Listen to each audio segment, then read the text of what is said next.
മനുഷ്യനെയും ആരാധിക്കരുത്, ഒരു മനുഷ്യനെയും വണങ്ങരുത്. വിഗ്രഹമോ സ്തംഭമോ സ്തൂപമോ രൂപമോ സാദൃശ്യമോ ഒന്നും പാടില്ല. ആകാശത്തിന് കീഴിലുള്ളതാകട്ടെ, ഭൂമിയിലുള്ളതാകട്ടെ, വെള്ളത്തിൽ ചരിക്കുന്നതാകട്ടെ, മൃഗമാകട്ടെ, മത്സ്യമാകട്ടെ, ഇടജാതിയാകട്ടെ, മൃഗജാതികൾ ഒന്നിൻ്റെയും ഒരു രൂപമോ സാദൃശ്യമോ ഉണ്ടാക്കി വഷളത്വം പ്രവർത്തിച്ച് നീ അതിനെ വണങ്ങരുത്. ദൂതനെ ആരാധിക്കരുത്, മനുഷ്യനെ ആരാധിക്കരുത്, മൃഗങ്ങളെ ആരാധിക്കരുത്, പ്രകൃതിയെ ആരാധിക്കരുത്, ഒരു ചരാചരത്തെയും ആരാധിക്കരുത്. ആരാധിക്കേണ്ടത് ദൈവത്തെയാ. ഇന്ന് രാത്രിയിലെ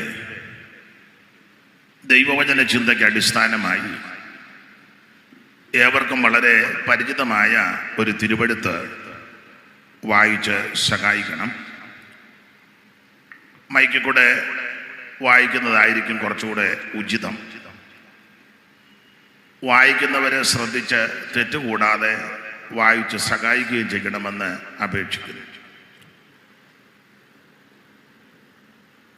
വേദപുസ്തകം വായിക്കുമ്പോൾ, ഇങ്ങനെയുള്ള പൊതുരംഗങ്ങളിൽ വായിക്കുമ്പോൾ എന്നും വേദപുസ്തകം വായിക്കുകയും ധ്യാനിക്കുകയും ചെയ്യുന്നവർ വേണം വായിച്ചു തരാൻ. വാർഷിക കൺവെൻഷന് മാത്രം വായിക്കാൻ വരുന്ന ആൾക്കാരുണ്ട്, അവർ തെറ്റിക്കും. മാസത്തിലൊന്ന് വായിക്കുന്നവരുണ്ട്, അവരും തെറ്റിക്കും. എന്നും ഇത് വായിച്ച് ധ്യാനിക്കുന്നവർക്ക് കുറച്ചുകൂടെ തിട്ടമുണ്ടായിരിക്കും. അപ്പം അതുകൊണ്ട് ഇന്ന് രാത്രി തിരുവചനത്തിൽ നിന്ന് ചില കാര്യങ്ങൾ ശാന്തമായിട്ട് നമുക്ക് ചിന്തിക്കാം. അതിന് അടിസ്ഥാനമായിട്ട് ഏവർക്കും വളരെ പരിചിതമായ വെളിപ്പാട് പുസ്തകം 2-ാം അധ്യായത്തിൻ്റെ 17-ാമത്തെ തിരുവെഴുത്ത് ഒന്ന് വായിച്ച് സഹായിക്കണമെന്ന് അപേക്ഷിക്കുന്നു. ആത്മാവ് സഭകളോട് പറയുന്നത് എന്തെന്ന് ചെവിയുള്ളവൻ കേൾക്കട്ടെ. ജയിക്കുന്നവന് ഞാൻ മറഞ്ഞിരിക്കുന്ന മന്ന കൊടുക്കും. ഞാൻ അവന് വെള്ളക്കല്ലും ലഭിക്കുന്നവനല്ലാതെ ആരും അറിയാത്തതും ആ കല്ലിന്മേൽ എഴുതിയിരിക്കുന്നതുമായ പുതിയ പേരും കൊടുക്കും. ഒരു വാക്കുകൂടെ പ്രാർത്ഥിക്കാം. പരിശുദ്ധനും വിശ്വസ്തനുമാകുന്ന ഞങ്ങളുടെ ദൈവമേ, ഈ നല്ല രാത്രി സമയത്തിനായിട്ട് സ്തോത്രം. അങ്കമാലി പട്ടണത്തിൽ ഈ സ്ഥലത്ത് ഈ ഓഡിറ്റോറിയത്തിൽ അവിടുത്തെ ദാസിദാസന്മാരാകുന്ന ഞങ്ങൾക്ക് ഒന്നിച്ച് ഇന്ന് രാത്രി ഇങ്ങനെ സമ്മേളിപ്പാൻ ദൈവം തന്ന അവസരത്തിനായിട്ട് സ്തോത്രം. അതിന് മുഖാന്തരമായി ഈ സ്ഥലം സഭ ശുശ്രൂഷകർ ചുമതലപ്പെട്ടവർ വിശേഷിച്ച് ബഹുമാനപ്പെട്ട കുര്യാക്കോസ് പാസ്റ്റർ, പ്രിയപ്പെട്ടവരെ ദൈവം ഒരുക്കിയതിനാൽ സ്തോത്രം. കടന്നു വന്ന കർത്തൃദാസന്മാർ, ദൈവമക്കൾ, പ്രിയപ്പെട്ടവരെയും തൃക്കരങ്ങളിലേക്ക് വീണ്ടും ഭാരമേൽപ്പിച്ച് പ്രാർത്ഥിക്കുന്നു. ഏവരുടെ മേലും കൃപ ചൊരിയണമേ. പ്രാർത്ഥിച്ചാരംഭിച്ച സമയം മുതൽ ഇതുവരെ അവിടുത്തെ നടത്തിപ്പുണ്ടായിരുന്നതിനാൽ സ്തോത്രം. തുടർന്നും തിരുവചനം ധ്യാനിപ്പാൻ ഈ രാത്രിയിൽ ആവശ്യമായ കൃപ ഞങ്ങൾക്ക് നൽകണം. പ്രിയപുത്രനെ ഞങ്ങളെ കൂടി മഹത്വപ്പെടുത്തണമേ. യേശു ക്രിസ്തുവിൻ്റെ നിസ്തുല്യ നാമത്തിൽ തന്നെ ആമേൻ. നമ്മുടെ കരവും ശബ്ദവും ഉയർത്തി ദൈവത്തെ മഹത്വപ്പെടുത്താം. ഹല്ലേലൂയ. അനുഗ്രഹപ്രദമായ ഈ നല്ല രാത്രി സമയത്തിനായിട്ട് ദൈവത്തിന് മഹത്വം. ഈ സഭയുടെ ശുശ്രൂഷ ചെയ്യുന്ന കർത്തദാസൻ, ഇവിടെയുള്ള ദൈവമക്കൾ, വിശേഷിച്ച് ഇന്ന് രാത്രിയിലെ യോഗാധ്യക്ഷൻ, അപ്പോൾ തന്നെ വേദിയിലും സദസ്സിലുമായിരിക്കുന്ന ആദരണീയരായ കർത്തദാസന്മാർ പലരുണ്ട്. എല്ലാവർക്കും ഇന്ത്യ ദൈവസഭയുടെ അനുഗ്രഹിക്കപ്പെട്ട സെൻട്രൽ പാസ്റ്റർ അല്ലെങ്കിൽ ഡിസ്ട്രിക്ട് പാസ്റ്ററാണ് ബഹുമാനപ്പെട്ട BP തോമസ് അവർകൾ. ദീർഘവർഷമായി അദ്ദേഹവുമായിട്ട് ആത്മീക ബന്ധവും അദ്ദേഹം ഇരിക്കുന്ന സഭകളിലുമൊക്കെ ധാരാളം പ്രാവശ്യം ശുശ്രൂഷയ്ക്ക് പോയി സംബന്ധിപ്പാനും ശുശ്രൂഷിപ്പാനും ഇടയായിട്ടുണ്ട്. ഇങ്ങോട്ട് വന്നത് ഞാനിപ്പോൾ അറിയുന്നത് പുതുപ്പള്ളിയിലായിരുന്നു. ബഹുമാന്യ കർത്തൃദാസൻ, അദ്ദേഹം നന്നായിട്ട് ദൈവോചനം സംസാരിക്കുന്ന കർത്തൃദാസൻ, അല്ലെ അടുക്കടുക്കായിട്ട് ദൈവോചനം പറയും. ഈ സഭയുടെ പ്രധാന ചുമതല വഹിക്കുന്ന ആദരണീയ കർത്തൃദാസൻ ബഹുമാനപ്പെട്ട കുര്യാക്കോസ് പാസ്റ്റർ, അദ്ദേഹം വളരെ ശ്രേഷ്ഠനായൊരു ദൈവദാസൻ. അത് അദ്ദേഹവുമായിട്ട് ഇടപെട്ട് കഴിയുമ്പോൾ അറിയാം അദ്ദേഹത്തിൻ്റെ വിശേഷത. മുഖസ്തുതിയൊന്നും പറയല്ല, തികഞ്ഞ ആത്മീയനാണ്. അദ്ദേഹത്തിൽ നിന്ന് ഒത്തിരി കാര്യം പഠിക്കാനും അറിയാനുമുണ്ട്. ആദരണീയ കർത്തൃദാസനെ ഓർത്തും ദൈവത്തെ സ്തുതിക്കുന്നു. ഇവിടെ പ്രാർത്ഥനയിൽ സഹായിച്ച ബഹുമാന്യ കർത്തൃദാസന്മാര് സാന്നിധ്യം കൊണ്ടും സഹകരണം കൊണ്ടും ഈ ശുശ്രൂഷയ്ക്ക് വളരെ അനുഗ്രഹമാണ്. മറ്റ് ബഹുമാന്യ ദൈവദാസന്മാരും ദൈവമക്കളും, അനുഗ്രഹിക്കപ്പെട്ടതായ ഗായക സംഘം, മൈക്ക് ഓപ്പറേറ്റ് ചെയ്യുന്നവര്, വീഡിയോ പകർത്തുന്നവര്, ഈ അങ്കമാലി പട്ടണത്തിലും ഇതിന് പ്രാന്തപ്രദേശങ്ങളിലുമൊക്കെ കർത്താവിൻ്റെ സാക്ഷ്യം വഹിക്കുന്ന ആദരണീയരായ എല്ലാ ദൈവമക്കൾ, അത് സഭാവ്യത്യാസം കൂടാണ്.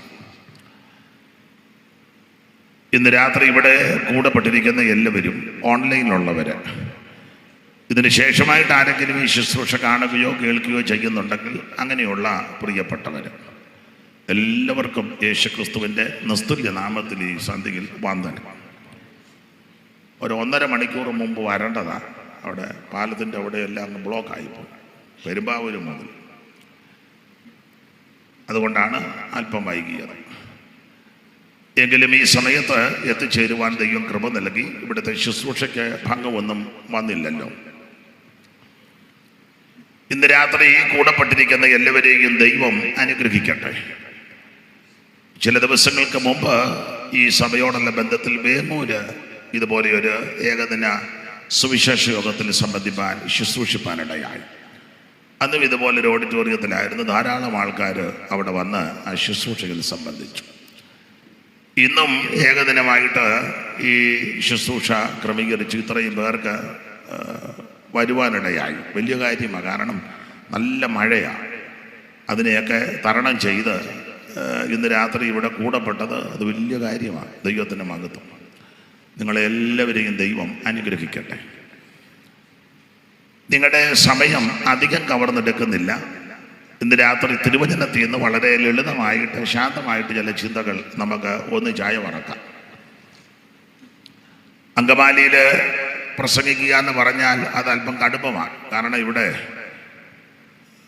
ഈ ബ്രദറൻ സഭകൾ പലതുണ്ട്. വചനത്തിലൊക്കെ നല്ല തിട്ടമുള്ളവരും പരിജ്ഞാനമുള്ളവരും, അതന്നാൽ ഇവിടുന്ന് ബൈബിളും ഒക്കെ ഇറങ്ങിയിരിക്കുക. അങ്ങനെ വചനത്തിൽ വളരെ ജ്ഞാനവും തിട്ടവും തിറവുമുള്ളവർ ഈ ദേശത്തുണ്ട്. വിവിധ സഭാവിഭാഗങ്ങളുമുണ്ട്. അപ്പോൾ വളരെ വചനപരിജ്ഞാനമുള്ളവരുടെ നടുവിലാണ് ഞാൻ ഇന്ന് രാത്രി ശുശ്രൂഷിക്കുന്നത്, നല്ല ബോധ്യത്തോടെ. ദൈവം നിങ്ങളെ എല്ലാവരെയും അനുഗ്രഹിക്കട്ടെ. ചില നാളുകൾക്ക് മുമ്പ് ഈ അങ്കമാലിയിൽ ഒരു കൺവെൻഷൻ ക്രമീകരിച്ചു. അപ്പോൾ അന്ന് വരാനൊക്കെ ഒരുങ്ങിയപ്പോൾ അത് എൻ്റെ കുഴപ്പമല്ല, ആ നടത്തിപ്പുകാരുടെ കുഴപ്പമല്ല, കുരുട്ടുബുദ്ധി. അപ്പം കുരുട്ടുബുദ്ധിയാൽ അത് നടന്നില്ല, വരാനൊത്തില്ല. ആരാന്ന് ചിലപ്പം കക്ഷികളൊക്കെ ഇവിടെ കാണും, അതുകൂടെ ഒന്ന് അറിയാനാണ്. ഒരു ചെറിയ കുരുക്കൊപ്പിച്ചു. അപ്പം ഞാനൊന്നും മിണ്ടിയില്ല, പ്രാർത്ഥിച്ചു. അപ്പോൾ ദൈവത്താൽ ഇന്ന് രാത്രി ഈ സ്ഥലത്ത് ഇങ്ങനെ സാക്ഷിപ്പാനൊരു അവസരം ലഭിച്ചത് വലിയ പദവിയായിട്ട് കരുതുകയാണ്. സ്തോത്രം. ക്ഷണിച്ചവർക്ക് നന്ദി. മറ്റ് വിശദാംശങ്ങളിലേക്കൊന്നും പോകുന്നില്ല. ഈ രാത്രി വായിച്ച തിരുവചനത്തിൻ്റെ വെളിച്ചത്തിൽ ചില കാര്യങ്ങൾ നമുക്ക് വളരെ ലളിതമായിട്ട് ചിന്തിക്കാം. അതിന് അടിസ്ഥാനമായിട്ട് വായിച്ചത് വെളിപ്പാട് പുസ്തകം 2-ാം അധ്യായത്തിൻ്റെ 17-ാം വാക്യമാണ്. ഒന്നുകൂടെ വായിച്ച് സഹായിച്ചാണ്. ആത്മാവ് സഭകളോട് പറയുന്നത് എന്തെന്ന് ചെവിയുള്ളവൻ കേൾക്കട്ടെ. ജയിക്കുന്നവന് ഞാൻ മറഞ്ഞിരിക്കുന്ന മന്ന കൊടുക്കും. ഞാൻ അവന് മതി. ജയിക്കുന്നവന് ഞാൻ മറഞ്ഞിരിക്കുന്ന മന്ന കൊടുക്കും. മറഞ്ഞിരിക്കുന്ന മന്ന കൊടുക്കും. ഇത് ആരോടാണ് പറയുന്നതെന്ന് 12-ാം വാക്യം ഒന്ന് വായിക്കാം.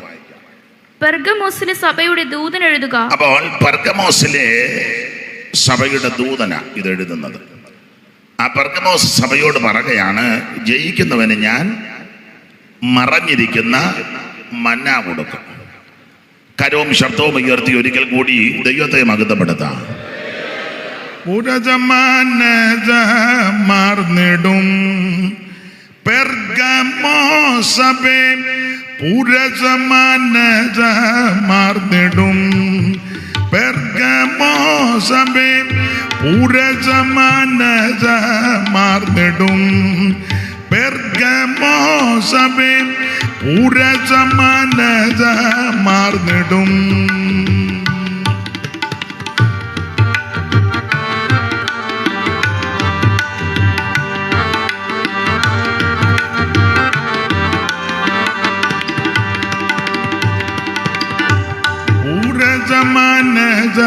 മാർന്നിടും പെർഗമോസഭേ പുരജമാനജമാർന്നിടും പെർഗമോസഭേ നീ ശ്രമിക്കന്നൂടെ വചനം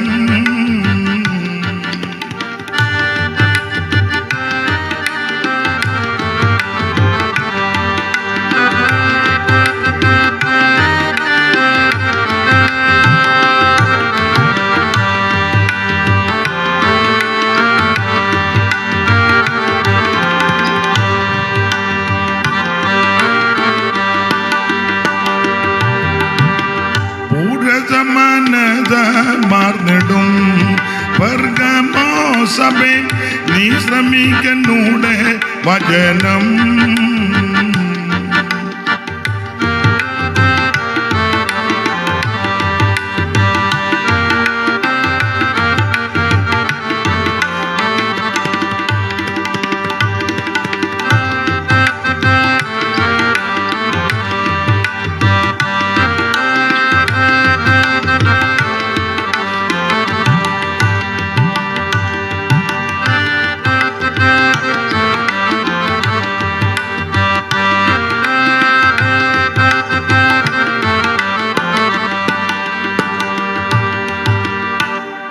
ഈ നല്ല രാത്രി സമയത്തിനായിട്ട് ദൈവത്തെ മഹത്വപ്പെടുത്തുന്നു. വെളിപ്പാട് പുസ്തകം 2-ാം അധ്യായത്തിന്റെ 17-ാമത്തെ തിരുവെടുത്ത അവിടെ എടുത്തു പറഞ്ഞിരിക്കുകയാണ്, ജയിക്കുന്നവന് ഞാൻ മറഞ്ഞിരിക്കുന്ന മന്ന കൊടുക്കും. നമുക്കറിയാം വേദപുസ്തകത്തിലെ 66 പുസ്തകത്തിലെ ആദ്യ പുസ്തകം ഉൽപ്പത്തി പുസ്തകവും ഒടുവിലത്തെ പുസ്തകം വെളിപ്പാട് പുസ്തകമാണ്. ഈ പുസ്തകങ്ങൾ തമ്മിൽ വളരെ യോജിച്ചാണ് നിൽക്കുന്നത്. എന്നാൽ ഈ പുസ്തകങ്ങൾ എഴുതിയ രണ്ടുപേരും തമ്മിൽ നേരിട്ട് കണ്ടിട്ടുമില്ല. എന്നാൽ വായിച്ചു വരുമ്പം നമുക്ക് ചിന്ത വരും, രണ്ടുപേരോട് ഒന്നിച്ചിരുന്ന് എഴുതി, അല്ലെങ്കിൽ ഒരാൾ എഴുതിയതുപോലെ തോന്നും. അത്രയ്ക്ക് കൃത്യമായിട്ട് പുസ്തകം രണ്ടും ക്രമീകരിച്ചിരിക്കുന്നത്. ഉൽപ്പത്തി പുസ്തകം ആരംഭിക്കുന്നത് ദൈവത്തിലാണ്. വായിച്ചേ മോളെ.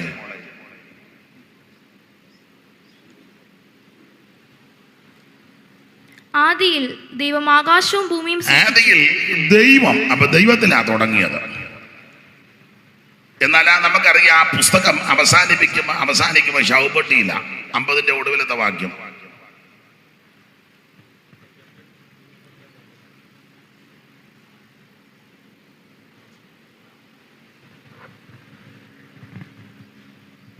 യോസേപ്പ് 110 വയസ്സുള്ളവനായി മരിച്ചു. അവർ അവനെ സുഗന്ധവർഗമിട്ട് അവനെ മിസ്രയീമിൽ ഒരു ശവപ്പെട്ടിയിൽ വെച്ചു. അപ്പോൾ ശവപ്പെട്ടിയിലാണ് ഈ പുസ്തകം അവസാനിക്കുന്നത്. ഉൽപ്പത്തി പുസ്തകം മരണം. എന്നാൽ വെളിപ്പാട് പുസ്തകത്തിലേക്ക് പ്രവേശിക്കുമ്പോൾ നാം ഇങ്ങനെ കാണുന്നു, ഇനി മരണം ഉണ്ടാകയില്ല. അപ്പൊ ഈ പുസ്തകം വളരെ പ്രയോജനപ്രദമായ ചേർത്ത് പഠിക്കേണ്ട പുസ്തകമാണ്. ആട്ടെ, അംഗവാലിക്കാരെ ഇതൊന്നും പഠിപ്പിക്കേണ്ട കാര്യമില്ല. എല്ലാം പഠിച്ച് തികഞ്ഞിരിക്കുക, ഇരിപ്പ് കാണുമ്പോൾ അറിയാം. അതുകൊണ്ട് പുസ്തകം പോലും കൊണ്ടുവന്നിട്ടില്ല. കൊണ്ടുവന്നവര് തുറക്കുന്നുമില്ല. ഇത്രയ്ക്ക് നല്ല തിട്ടവും ഒക്കെ ഉള്ളവരാ. ദൈവം നിങ്ങളെ അനുഗ്രഹിക്കട്ടെ. അപ്പോൾ വെളിപ്പാട് പുസ്തകം വളരെ പ്രയോജനമുള്ളൊരു പുസ്തകമാണ്. പുതിയ നിയമത്തിലെ ഏക പ്രവചന പുസ്തകവുമാണ്. ഈ വെളിപ്പാട് പുസ്തകം എഴുതിയത് നമുക്കറിയാം അപ്പോസ്തലനാകുന്ന യോഹന്നാൻ. യോഹന്നാന്റെ ഒരു വിശേഷത, മോശെ ഈ 5 പുസ്തകം എഴുതിക്കുന്ന പോലെ യോഹന്നാനും ഒരു 5 പുസ്തകം എഴുതി, നമുക്കറിയാം. അപ്പോൾ മോശ ഉൽപ്പത്തി, പുറപ്പാട്, ലേവ്യ, സംഖ്യ, ആവർത്തനം 5 പുസ്തകം എഴുതി. ചില വാക്യങ്ങളും ചില വിഷയങ്ങളുമായിട്ട് തർക്കമുണ്ട്. എന്നിരുന്നാലും ഒറ്റ വാക്യം പറഞ്ഞാൽ മോശ 5 പുസ്തകം എഴുതി. ഒടുവിലത്തെ പുസ്തകം എഴുതിയ യോഹന്നാനും 5 പുസ്തകം എഴുതി. നമുക്കറിയാം യോഹന്നാന്റെ സുവിശേഷം 1, പിന്നെ 3 ലേഖനങ്ങൾ, അങ്ങനെ 1, 3, 4. ഒടുവിൽ ഈ വെളിപ്പാട് പുസ്തകവും എഴുതി. അങ്ങനെ 4, 1, 5. അപ്പൊ ആദ്യ പുസ്തകം എഴുതിയ ആളും 5 പുസ്തകം എഴുതി. ഒടുവിലത്തെ പുസ്തകം എഴുതിയ ആളും 5 പുസ്തകം എഴുതി. പുസ്തകത്തിന് വലിയ നല്ല താരതമ്യ പഠനം. അതെ, യോഹന്നാനെ നമുക്കറിയാം.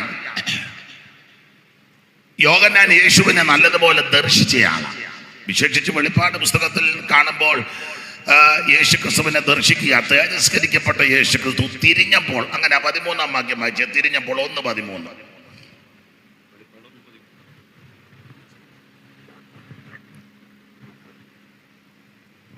ഞാൻ ഈ ബഹുമാനപ്പെട്ട മോള് നന്നായിട്ട് വാക്യം വായിക്കുന്ന, എന്നാലും ഒരു ദൈവദാസന്മാരോ ഒരു സഹോദരന്മാരോ ഒന്ന് വായിച്ചു. തിരിഞ്ഞപ്പോൾ 7 പൊൻനില വിളക്കുകളെയും നിലവിളക്കുകളുടെ നടുവിൽ നിലയങ്കി ധരിച്ച് മാറത്ത് പൊൻകച്ച കെട്ടിയവനായി മനുഷ്യപുത്രനോട് സദൃശ്യനായവനെയും കണ്ടു. അപ്പൊ ശ്രദ്ധിക്കുക, വെളിപ്പാട് പുസ്തകത്തിൽ യോഹന്നാൻ അപ്പോസ്തലൻ യേശുക്രിസ്തുവിനെ ദർശിക്കുക എന്ന് പറഞ്ഞാൽ, മുൻപ് യേശുവിനെ യോഹന്നാൻ കണ്ടതാ, നല്ലതുപോലെ കണ്ടതാ. ആ കാഴ്ചയല്ല ഇപ്പൊ കണ്ടത്. നമുക്കറിയാം വേദപുസ്തകത്തിന്റെ വെളിച്ചത്തിൽ, അതിന് മുമ്പുള്ള ചരിത്രമൊന്നും കൊടുത്തിട്ടില്ല, പക്ഷെ വേദപുസ്തകത്തിന്റെ വെളിച്ചത്തിൽ യോഹന്നാൻ അപ്പോസ്തലൻ യേശുവിനെ കാണുന്ന സന്ദർഭം നമുക്കറിയാം. മർക്കോസിന്റെ സുവിശേഷം 1-ാം അധ്യായത്തിന്റെ 16-ാം വാക്യം ആദ്യം വായിക്കാം. മർക്കോസ് 1:16. അവൻ ഗലീല കടപ്പുറത്ത് നടക്കുമ്പോൾ ശിമോനും അവന്റെ സഹോദരനായ അന്ത്രയാസും കടലിൽ വല വീശുന്നത് കണ്ടു. 2 പേര് വീശുന്നു, വീശുകാരാ. ശിമോൻ പത്രോസും അന്ത്രയോസും വീശുന്നു. അപ്പോൾ യേശു പറഞ്ഞു, എന്നെ അനുഗമിക്കാൻ പറഞ്ഞു. അത് കഴിഞ്ഞ് അങ്ങോട്ട് ചെന്നപ്പോ 2 പേര് വല കെട്ടുന്നു. 19-ാം വാക്യം. അവിടെ നിന്ന് അല്പം മുന്നോട്ട് ചെന്നപ്പോൾ സെബദിയുടെ മകനായ യാക്കോബും അവന്റെ സഹോദരനായ യോഹന്നാനും പടകിലിരുന്ന് വല നന്നാക്കുന്നത് കണ്ടു. 2 പേര് വല നന്നാക്കുന്നു, 2 പേര് വീശുന്നു, 2 പേര് നന്നാക്കുന്നു. 2 പേരെയും ദൈവത്തിന് ആവശ്യമാണ്. 2 പേരെ കൊണ്ട് ദൈവത്തിന് പ്രയോജനമാണ്. അപ്പൊ 2 പേര് വീശുന്നു, 2 പേര് നന്നാക്കുന്നു. നിങ്ങള് നല്ല അറിവുള്ളവരാ. അപ്പം പിന്നീട് ചിന്തിച്ചാൽ അറിയാം, കർത്താവ് വളരെ സർവജ്ഞാനിയല്ലേ, ദീർഘവീക്ഷണത്തോടെ. ആരംഭത്തിൽ തന്നെ അവസാനം അറിയുന്നവനാ ദൈവം. അപ്പൊ 2 പേര് വീശുന്നു. മീൻ കിട്ടിയോ കിട്ടിയില്ലയോ എന്നുള്ളത് 2ാമത്തെ വിഷയം. പക്ഷെ വീശുന്നുണ്ട്. അപ്പൊ കർത്താവിന് മനസ്സിലായി ഇവര് പ്രയോജനമുള്ളവരാ. വിളിച്ചു. പെന്തക്കോസ്ത് നാൾ വന്നപ്പോൾ ഒരു വീശ് പത്രോസ് 3000 എണ്ണം. തെരഞ്ഞെടുപ്പ് തെറ്റിയില്ല. അപ്പോസ്തലന്മാരിൽ ഇളയവനും ഒടുവിൽ മരിച്ചയാളുമായ യോഹന്നാൻ അപ്പോസ്തലൻ സാധാരണ മരണവുമാണ്. അപ്പൊ താനെ മരിക്കുന്നതിനൊക്കെ മുമ്പ് സഭയ്ക്കകത്ത്, എൻ്റെ കുട്ടനാടൻ ഭാഷയാ, വേറെ മീൻ കയറി ഈ വലയെല്ലാം മുറിക്കാനും കണ്ടിക്കാനും ഒക്കെ നോക്കി. അപ്പോൾ യോഹന്നാൻ വല കെട്ടിക്കൊടുത്തു. കെട്ടിയ കൂട്ടത്തിൽ പുള്ളി പറഞ്ഞു, ഈ ഉപദേശവും കണ്ടല്ലാതെ ഓരോരുത്തർ ഇതിനകത്ത് വന്നാൽ വീട്ടിൽ പോലും കയറി വല കെട്ടി. അപ്പൊ അങ്ങനെയുള്ള ആൾക്കാർ വരും, വല കീറാനും മുറിക്കാനും പൊട്ടിക്കാനും ഒക്കെ വരും. അപ്പോൾ അത് കർത്താവ് ദീർഘവീക്ഷണത്തോടെ കണ്ട് ഇവരെ തെരഞ്ഞെടുത്താൽ വല കെട്ടും. യോഹന്നാൻ അത് നന്നായിട്ട് കൈകാര്യം ചെയ്ത് കെട്ടി. അപ്പോൾ യേശുക്രിസ്തുവിനെ യോഹന്നാൻ അപ്പോസ്തലൻ കാണുന്നത് മുമ്പേ നമ്മൾ വായിച്ചപ്പോൾ കടൽ തീരത്ത് വെച്ച. ഇനി ആ മർക്കോസ് 1:19 ഒന്ന് വായിക്കാം. അവിടെ നിന്ന് അല്പം മുന്നോട്ട് ചെന്നപ്പോൾ സെബദിയുടെ മകനായ യാക്കോബും അവന്റെ സഹോദരനായ യോഹന്നാനും പടകിലിരുന്ന് വല നന്നാക്കുന്നത് കണ്ടു.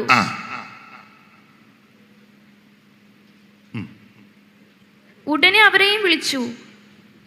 അവർ അപ്പനായ സെബദിയെ കൂലിക്കാരോട് കൂടി പടകിൽ വിട്ട് അവനെ അനുഗമിച്ചു. അപ്പൊ യേശുക്രിസ്തുവിനെ യോഹന്നാൻ ദർശിക്കുക. വല നന്നാക്കിക്കൊണ്ടിരുന്നപ്പോൾ ഒരു വ്യക്തി വന്നു, കണ്ടു, സംസാരിച്ചു. അപ്പൊ ഇത് സാധാരണ ഒരു കാഴ്ചയാണ്. യോഹന്നാനെ പോലെ തന്നെ ഒരാള് തന്നെയല്ല, അല്പം ബന്ധമൊക്കെ ഉണ്ടല്ലോ. ഇവർക്ക് വേറൊരു പേരുണ്ട്, ഇടിമക്കളെന്ന്.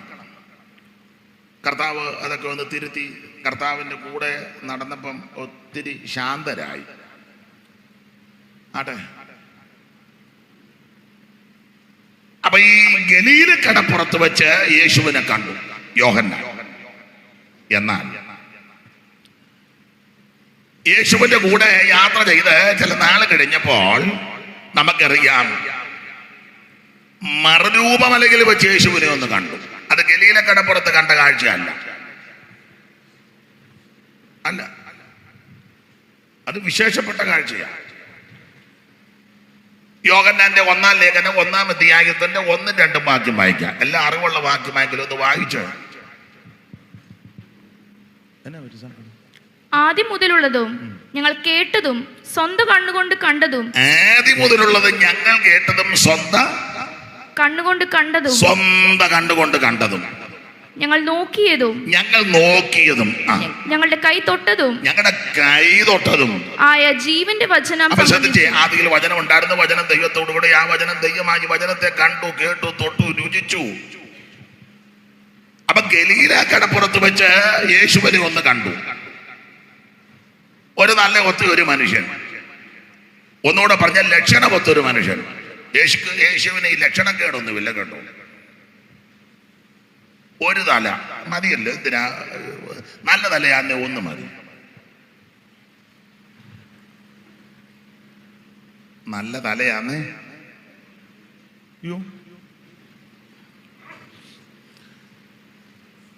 യോസെ ഒരു പാട്ടുണ്ട്, യോസിനറിയാമോ? നോക്കാം. സാറിന്റെ പാട്ടാന്ന് തോന്നുന്നു, സൈമൺ സാറിന്റെ ആണെന്ന് തോന്നുന്നു. ഇവിടെ ബ്രദറുകാർ കാണും, ഒന്ന് കൈ പൊക്കിക്കുക. സഭ മാറ്റാനൊന്നുമല്ല, എന്ന് അറിയാനോ. ആരും വന്നില്ല.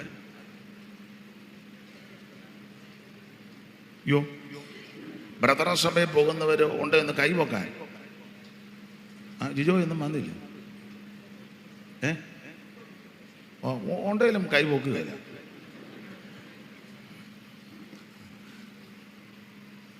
പെന്തിക്കോസുകാർ ഉണ്ട്, കൈ പൊക്കിക്കേ. മതി. അപ്പോൾ ഒരു പഴയ പാട്ടുണ്ട്, സൈമൺ സാറ് എഴുതിയ സാറിന്റെ പാട്ടാ. പാട്ടിന്റെ വരി തങ്ക നിറമെഴും തലയുടയോനെ, തങ്ക നിറമെഴും തലയുടയോനെ, നിങ്ങളിന പണിയുവോ ധന്യരാമേ. തങ്ക നിറമെഴും തലയുടയോനെ, തങ്ക നിറമെഴും തലയുടയോനെ. അതെ, അപ്പോൾ നല്ല തലയാന്നേ ഒന്ന് മതി. അപ്പൊ യേശു ക്രിസ്തു ആ ഗലീല കടപ്പുറത്ത് വെച്ച് കണ്ട ലക്ഷണമൊത്ത ഒരു പുരുഷൻ. എന്നാൽ മറുരൂപമലയിൽ വെച്ച് യോഹന്നാൻ ദർശിച്ചപ്പോൾ വ്യത്യസ്തമാണ്. ഭൂമിയിൽ ഒരലക്കകാരനും അലക്കി വെളുപ്പിക്കാൻ വകയാത്ത വിധത്തിൽ അവിടുത്തെ വസ്ത്രം വെണ്മയായി, അവിടുത്തെ മുഖം സൂര്യനെ പോലെ പ്രകാശിക്കുക. പെരിശ്ശേരിലെ മത്തായിച്ചൻ എഴുതിയ ഒരു പാട്ടുണ്ട്. ഈ പഴയ പാട്ടുകളാണ് നല്ലത്. പുതിയതെല്ലാം മോശമാണെന്ന് പറയത്തില്ല, എന്നാലും പഴയതാ പുതിയതെല്ലാം കൊള്ളുകയല്ലെന്ന് എന്നാലും പഴയ പാട്ട് നല്ല പാട്ടുകൾ. അപ്പൊ മത്തായിച്ചന് ഒരു പാട്ട് എഴുതി ഇങ്ങനെ: കോട്ടി സൂര്യ പ്രഭയേറും രാജരാജ നിന്റെ കൂടെ വരും ഞങ്ങളെ കൺപാർക്കാതെ വാ, നിന്റെ കൂടെ വരും ഞങ്ങളെ കൺപാർക്കാതെ വാ. കോട്ടി സൂര്യ പ്രഭയേറും രാജരാജ നിന്റെ കൂടെ വരും ഞങ്ങളെ കൺപാർക്കാതെ വാ, നിന്റെ കൂടെ വരും ഞങ്ങളെ കൺപാർക്കാതെ വാ. കോടി സൂര്യപ്രഭ. എനിക്ക് പഴയ പാട്ടുകളാ കൂടുതൽ ഇഷ്ടം. ഇങ്ങനെ സംസാരിക്കുന്ന സന്ദർഭത്തില് പഴയ പാട്ടുകൾ പാടുന്നെന്നൊന്നും അവകാശപ്പെടുന്നില്ല, ചൊല്ലും. അങ്ങനെ പാട്ടുകാരിരിക്കുമ്പോൾ പാടുന്നതെന്ന് പറയാനൊക്കത്തില്ല, ചൊല്ലും. പക്ഷെ ഭയങ്കര അർത്ഥവും അത് ആസ്വദിച്ച് ഒന്ന് പാടിക്കുക, എന്തോ ചൈതന്യമാണെന്നറിയാം. അത് അപ്പോൾ മറുരൂപമലയിൽ വെച്ച് യോഹന്നാൻ യേശു ക്രിസ്തുവിനെ ഒന്ന് കണ്ടു. അത് ഗലീലക്കടപ്പുറത്ത് വെച്ച് കണ്ടതുപോലെ അല്ല. ഇന്ന് രാത്രി എല്ലാവരും കർത്താവിനെ ഒന്ന് കാണണേ. അതിനുശേഷമായി ഇടയ്ക്കത്തെ എല്ലാം ഞാനങ്ങ് വിടുക. അതിനുശേഷമായിട്ട് കണ്ടത് കാൽവറിയിൽ ക്രൂശിൽ ആണികളാൽ തൂങ്ങപ്പെട്ട് കിടക്കുന്ന ക്രിസ്തുവിനെ കണ്ടു. മുൻപ് കണ്ട രണ്ട് കാഴ്ചയുമല്ല ഇപ്പൊ കാണുന്നത്. മുൾക്കിരീട ധാരിയായി, മുഖത്തെ രോമമെല്ലാം പിഴുതെടുക്കപ്പെട്ടവനായി, മുതക് ഉഴവുചാല് പോലെ നീളത്തെ കീറപ്പെട്ടവനായി, രക്തധാരധാരയായി ഒഴുകി, യെശയ്യാ പ്രവാചകന്റെ ഭാഷയിൽ പറഞ്ഞാൽ കണ്ടാൽ ആളല്ലെന്ന് തോന്നുമാർ വിരൂപമാക്കപ്പെട്ടവനായി. അതുകൊണ്ട് പീലാത്തോസ് വന്ന് പറഞ്ഞൊരു പദമുണ്ട്, ആ മനുഷ്യൻ ഇതാന്ന് പറഞ്ഞു. നിങ്ങൾ സംശയിക്കേണ്ട, തർക്കിക്കണ്ട. ഇന്നലെ വൈകുന്നേരത്ത് പിടിച്ചത് കോമളരൂപിയാകുന്ന യൗവനയുക്തനായ ഒരു വ്യക്തിനെയാ. പക്ഷേ അടിച്ചും ഉപദ്രവിച്ചും ശോഭകേട് ചെയ്തും പങ്കപ്പാട് പീഡകളും ഒക്കെ സഹിച്ച് ഈ രൂപത്തിലായി ദൈവത്തിന് മകത്ത് സംശയിക്കേണ്ട, ആ മനുഷ്യൻ ഇത് തന്നെയാന്ന് പറഞ്ഞു. അവിടുന്ന് ക്രൂശിൽ കിടക്കുക, ആണുകളാൽ തൂങ്ങപ്പെട്ടു. നമ്മളൊരു പാട്ട് പാടുമല്ലോ, ഇന്ന് ഇവരുള്ളത് കൊണ്ട് ഇടയ്ക്കിടയ്ക്ക് ഈരണ്ടേ പാടുള്ളൂ. തൂങ്ങിക്കിടക്കുന്നു സ്നേഹസ്വരൂപൻ, തൂങ്ങിക്കിടക്കുന്നു സ്നേഹസ്വരൂപൻ, ഹായനിക്കായി മരിച്ചോ മരിച്ചോ മരിച്ചോ, ഹായനിക്കായി മരിച്ചോ മരിച്ചോ. ആശ്ചര്യമേ ഇത് ആരാൽ വർണ്ണിച്ചിടാം, ആശ്ചര്യമേ ഇത് ആരാൽ വർണ്ണിച്ചിടാം. കൃപയേ കൃപയേ കൃപയേ, ഓ കൃപയേ. ചേർന്ന് പാടുക. ഓ ചിന്തിയല്ലോ സ്വന്തര തം എനിക്കായി, ചിന്തിയല്ലോ സ്വന്തം രക്തം എനിക്കായി. ആശ്ചര്യമേ ഇത്, ആശ്ചര്യമേ ഇത്. കൃപയേ കൃപയേ കൃപയേ കൃപയേ കൃപയേ കൃപയേ. കരമുയർത്തി കർത്താവിന് മഹത്വം കൊടുത്താട്ടെ.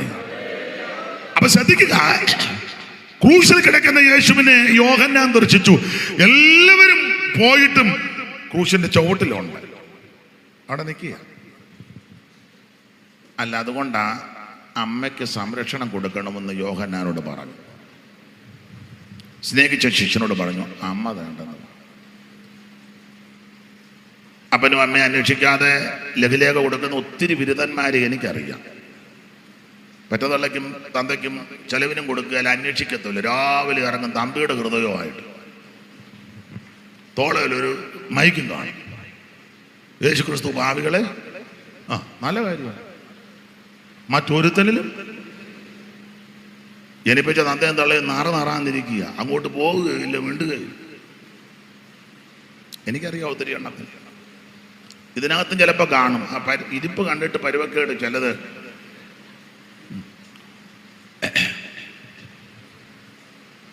യോഹന്നാനെ പറ്റി പറയുന്നത് ഈ യേശുവിൻ്റെ അമ്മ മരിക്കുന്നത് വരെ എഫെസോസിൽ ഉണ്ടായിരുന്നെന്ന്.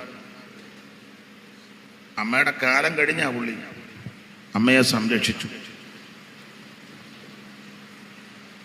വളരെ ആത്മാർത്ഥതയോടെ. ആട്ടെ, അപ്പൊ ക്രൂശിന്റെ ചുവട്ടിൽ യോഹന്നാൻ നിൽക്കുക. അവിടുന്ന് നോക്കുന്നുണ്ട് ക്രൂശയിലോട്ട്. ഗലീലക്കടപ്പുറത്ത് വെച്ച് കണ്ട രൂപമല്ല, മറരൂപം അല്ലെങ്കിൽ കണ്ട രൂപമല്ല, ഇപ്പം വ്യത്യസ്തമായി. ഇന്ന് രാത്രി മറ്റൊന്നും കണ്ടില്ലെങ്കിലും കടന്നു വന്ന പ്രിയപ്പെട്ടവർ ആ ക്രൂശിൽ തൂങ്ങപ്പെട്ട് കിടക്കുന്ന യേശുവിനെ ദർശിച്ചേച്ച് ഇവിടുന്ന് തിരിച്ചു പോകാം.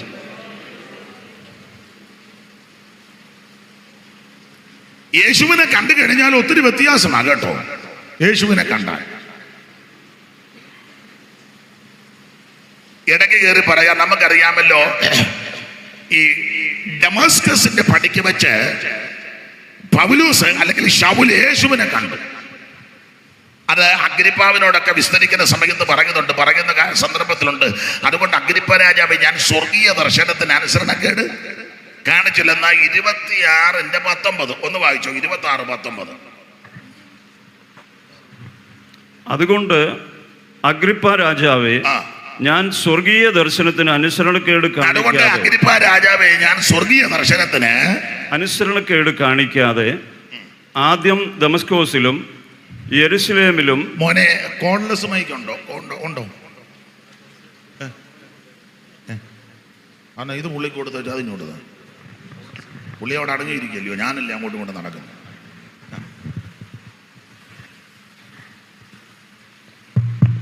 ദൈവത്തിന്റെ മഹത്വം. എന്റെ പരുവത്തിന് അത് കുഴപ്പമില്ലല്ലോ ദൈവദാസനെ. അദ്ദേഹത്തിന് ഏതായാലും കുഴപ്പമില്ല. അപ്പോൾ പൗലോസ് പറയുകയാ, ശൗലേ, അതുകൊണ്ട് അഗ്രിപ്പ രാജാവേ, ഞാൻ സ്വർഗീയ ദർശനത്തിന് അനുസരണക്കേട് കാണിച്ചില്ല എന്ന് പറഞ്ഞാൽ ഡമസ്കസിന്റെ പടിക്ക് വെച്ച് യേശുവിനെ കണ്ടു. നട്ടുച്ച നേരത്ത് സൂര്യനേക്കാൾ കവിഞ്ഞൊരു പ്രകാശം. യെരൂശലേമിൽ ചെന്ന് മഹാപുരോഹിതന്റെ അധികാരപത്രമെല്ലാം വാങ്ങി വാഹന മൃഗത്തെ എന്റെ പുറത്ത് വാശിയോടെ വരികയാ. ഗലാത്യലേഖനം പഠിക്കുമ്പോൾ യഹൂദ മതത്തിലെ മുമ്പിലത്തെ നടപ്പ്, മതഭ്രാന്ത് കയറി വരിക. അങ്ങനെ വന്ന ഈ മനുഷ്യൻ നട്ടുച്ച നേരത്ത് ഡമസ്കസിന്റെ പടിക്ക് വെച്ച് യേശുവിനെ കണ്ടു. യേശുവിനെ കണ്ടു കഴിയുമ്പം വലിയ വ്യത്യാസമാണ്.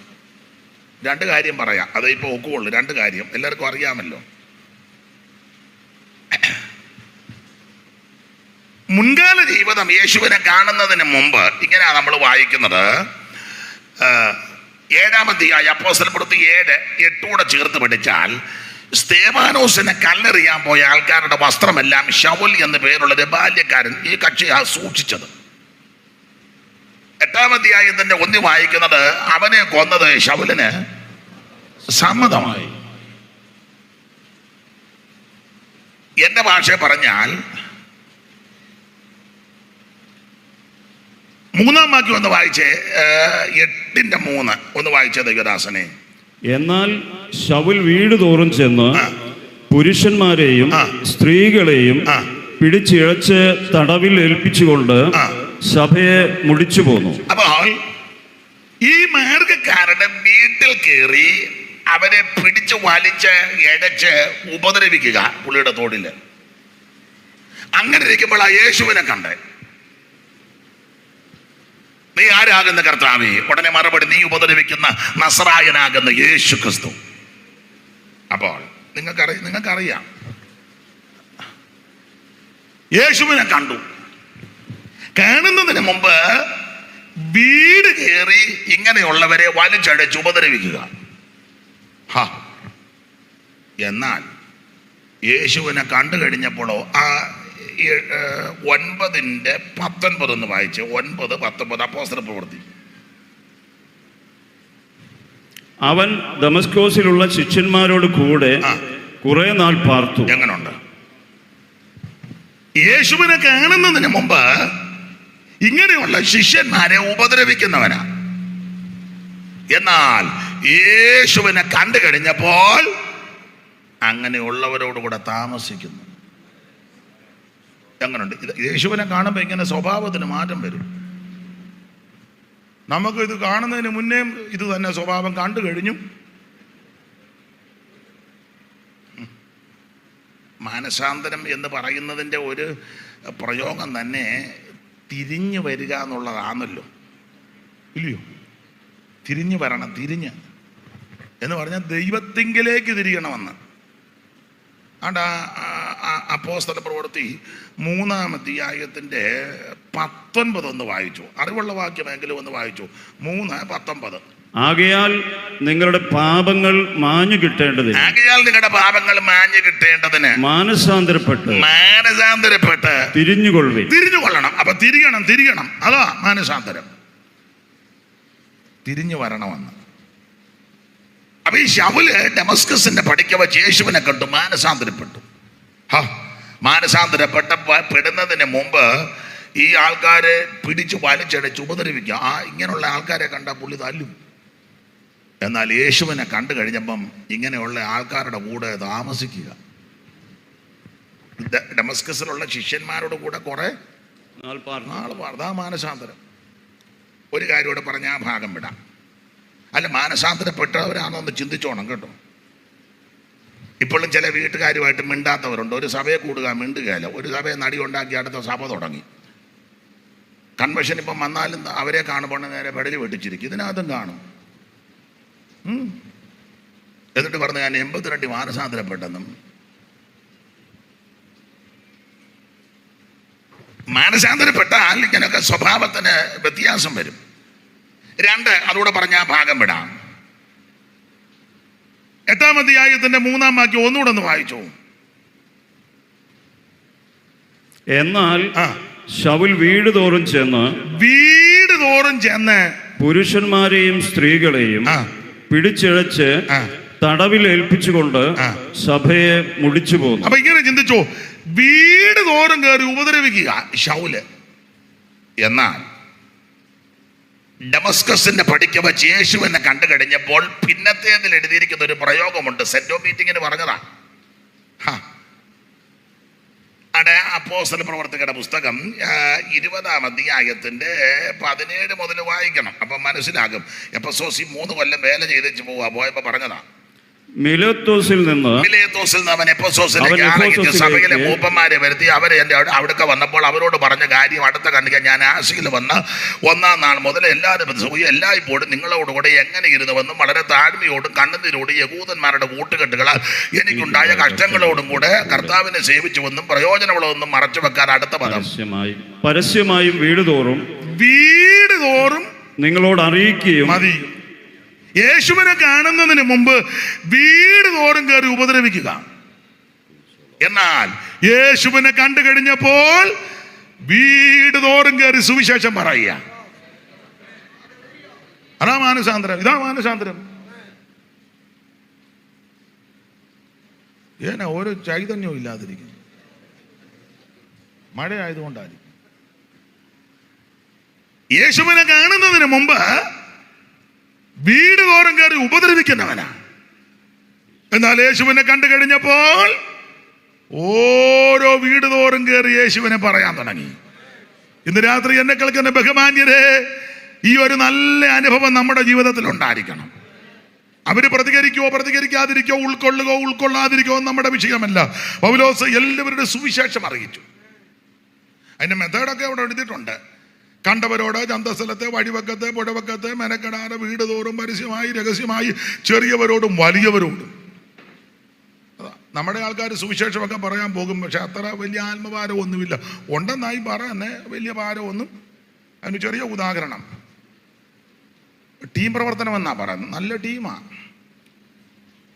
അപ്പോൾ ടീമുകൾ അങ്ങോട്ട് പോകുമ്പം കൂടെയുള്ള ഒരാൾ പറയും, നമുക്ക് കണ്ട ആ വീട്ടിലോട്ട് കയറാം. ഏത് വീട്? ആണ്ട് ആ വലിയ വീടും വലിയ ഗേറ്റും മതിലും വലിയ വലിയ ആൾക്കാർ. ഉടനെ മറ്റേ പുള്ളി പറയും, ഓ അവർ നമ്മുടെ കൂടെ ഒന്നും, അവർ ആനത്താനത്തിൻ്റെ കൂടെ ആയിരിക്കും പോകുന്നത്.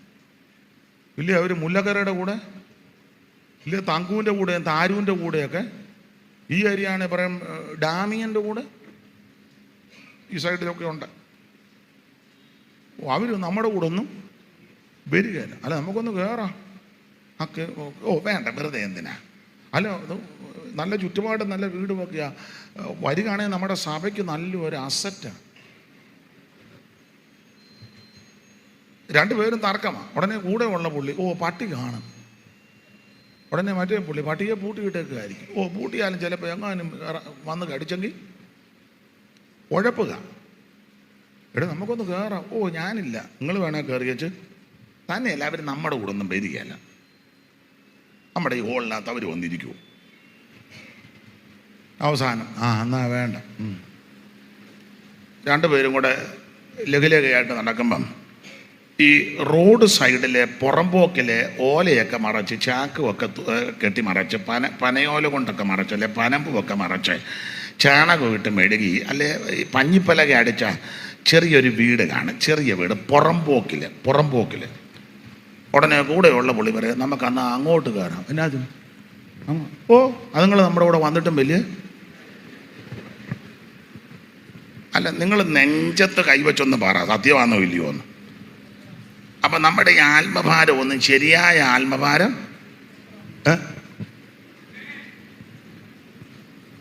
അല്ല. എന്നാ മുഖമെല്ലാം വല്ലാതിരിക്കുന്നു? ഉള്ള കാര്യമാണ് പറഞ്ഞു, ഉള്ളതാണ്. അവർ വരികയാണെങ്കിൽ നമ്മുടെ സഭയ്ക്ക് ഒരു അസറ്റാ, വരികയല്ല. ഇവർ വരും, ഓ അവർ വേണ്ട.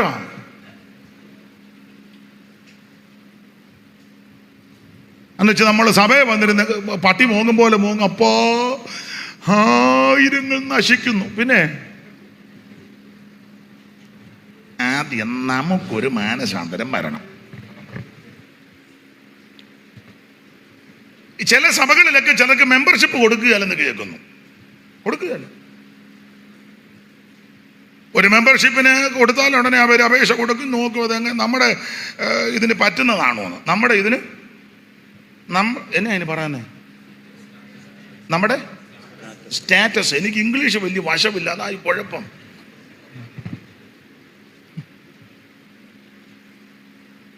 നമ്മുടേതിന് അല്ല, അവര് ഒരാത്മാവ് ഭൂലോകത്തെക്കാൾ വിലയേറിയതല്ലേ. അത് വിലയേറിയതാ. പക്ഷെ നമുക്ക് നമ്മുടെ സഭയിലൊന്നും അങ്ങനെ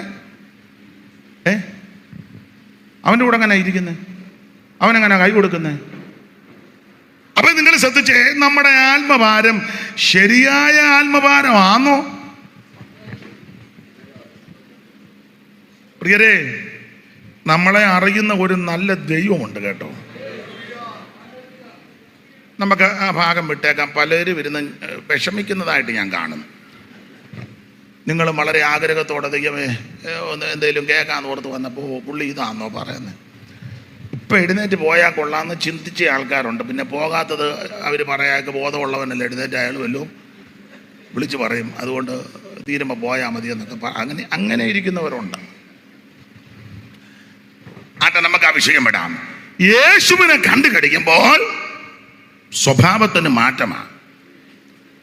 ആ ക്രൂശിൽ കിടക്കുന്ന യേശുവിനെ യോഹന്നാൻ ദർശിച്ചു. മുൻപ് ഗലീലയിൽ വെച്ച് കണ്ട യേശുവല്ല, മറുരൂപമലയിൽ വെച്ച് കണ്ട യേശുവല്ല, ക്രൂശിൽ തൂങ്ങപ്പെട്ട് കിടക്കുന്ന യേശു, രക്തം ചിന്തിയ അവൻ ശരീരം അവൻ മുറുക്കപ്പെട്ടവനായി അവൻ രക്തധാരയായി ഒഴുകുന്ന യേശുവിനെയാ കാണുന്നത്. ദൈവത്തിന്റെ മഹത്വം. അതിനുശേഷം ഉയർത്ത യേശുവിനെ ഒന്ന് കണ്ടു. കാരണം യോഹന്നാൻ കണ്ടു എന്ന് ക്ലിയറായിട്ട് എഴുതിയിട്ടില്ലെങ്കിലും ഒരു പ്രയോഗമുണ്ട്, 12 പേർക്ക് പ്രത്യക്ഷനായി. 15:3 വായിച്ചു. 15:3 കൊരിന്ത്യർക്ക് എഴുതിയ 1-ാം ലേഖനം 15:3.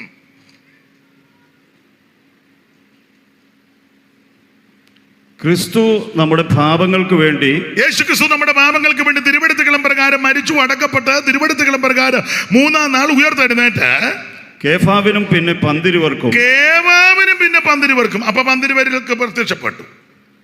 അതിനകത്ത് കൊണ്ട് പത്രോസിന് 2 പ്രാവശ്യം പ്രത്യക്ഷപ്പെട്ടു. കേബാവിനും പിന്നെ പന്തിരുവർക്കും. പന്തിരുവട്ടിപ്പെട്ട ആളാന്നല്ലോ കേബാവ്. പക്ഷെ കേബാവിന് സ്പെഷ്യലായിട്ട് പ്രത്യക്ഷപ്പെട്ടു. വിശദീകരിക്കുന്നില്ല, അറിയാമല്ലോ. അത് ഒരു പുലർച്ചയ്ക്കാണ്. പുലർച്ചെ പ്രത്യക്ഷപ്പെട്ടു. അതിന് ഒരു കാരണമുണ്ട്. ഒരു പുലർച്ചയായി യേശുവിനെ തള്ളി പറഞ്ഞത്. ആ ടൈം നോക്കി കർത്താവ് പ്രത്യക്ഷപ്പെട്ടു.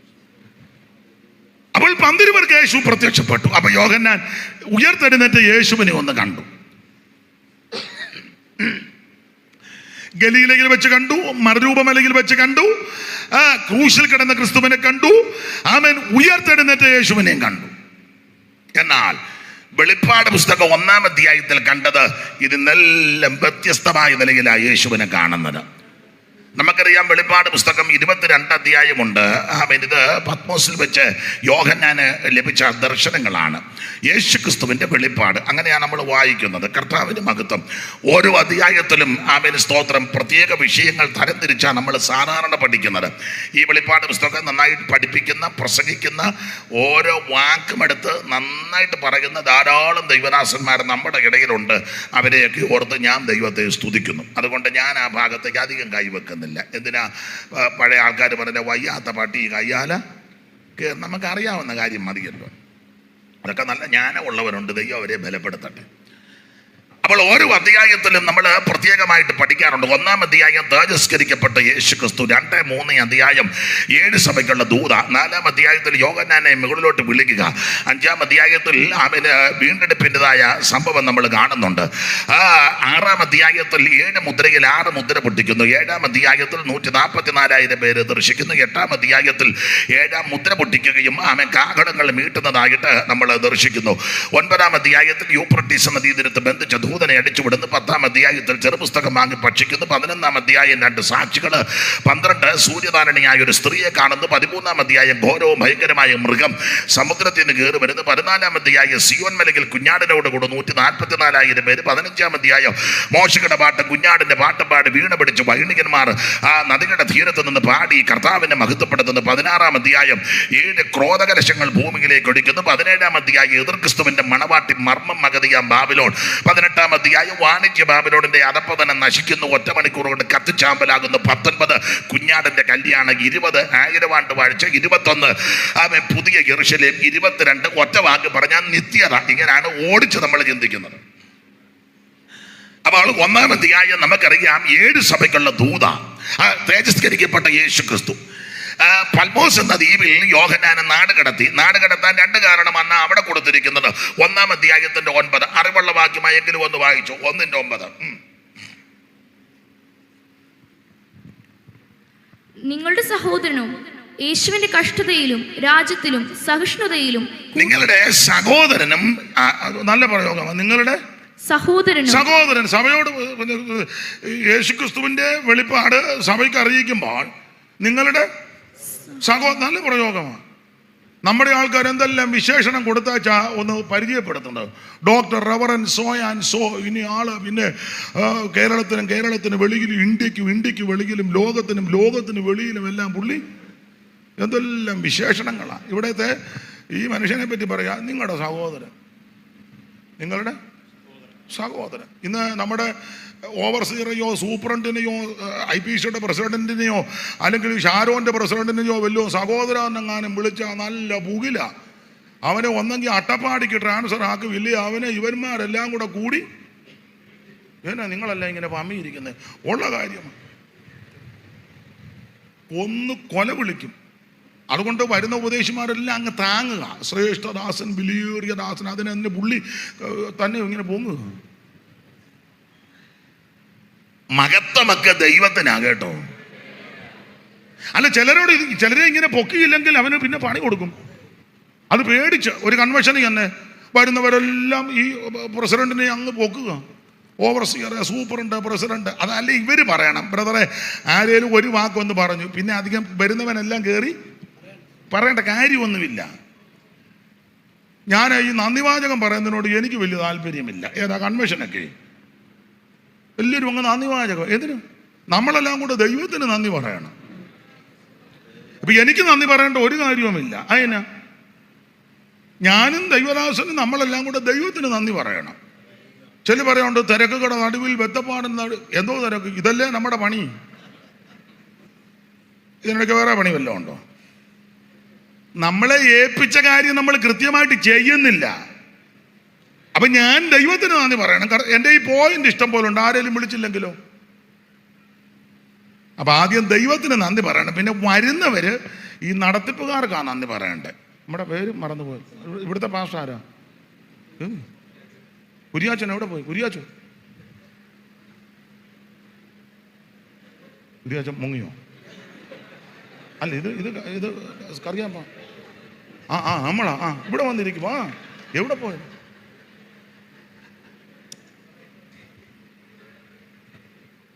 അവൻ വിളിക്കുന്നവരെ കൊടുകൈ ഇവിടെ അവിടെ. ഞാന് ദൈവത്തിന് നന്ദി പറയണം. നന്ദി പറഞ്ഞതിന് ശേഷം ഈ ദൈവദാസന് ഇവിടുത്തെ സഭയ്ക്കും നന്ദി പറയണം. കാരണം അവരെ ഇങ്ങനെ ഒരു ദിവസത്തെ യോഗം ക്രമീകരിച്ച് എന്നെ വിളിച്ചത് കൊണ്ടല്ലേ എൻ്റെ കയ്യിലിരിക്കുന്ന പോയിന്റ് ഇറക്കാൻ പറ്റുള്ളൂ.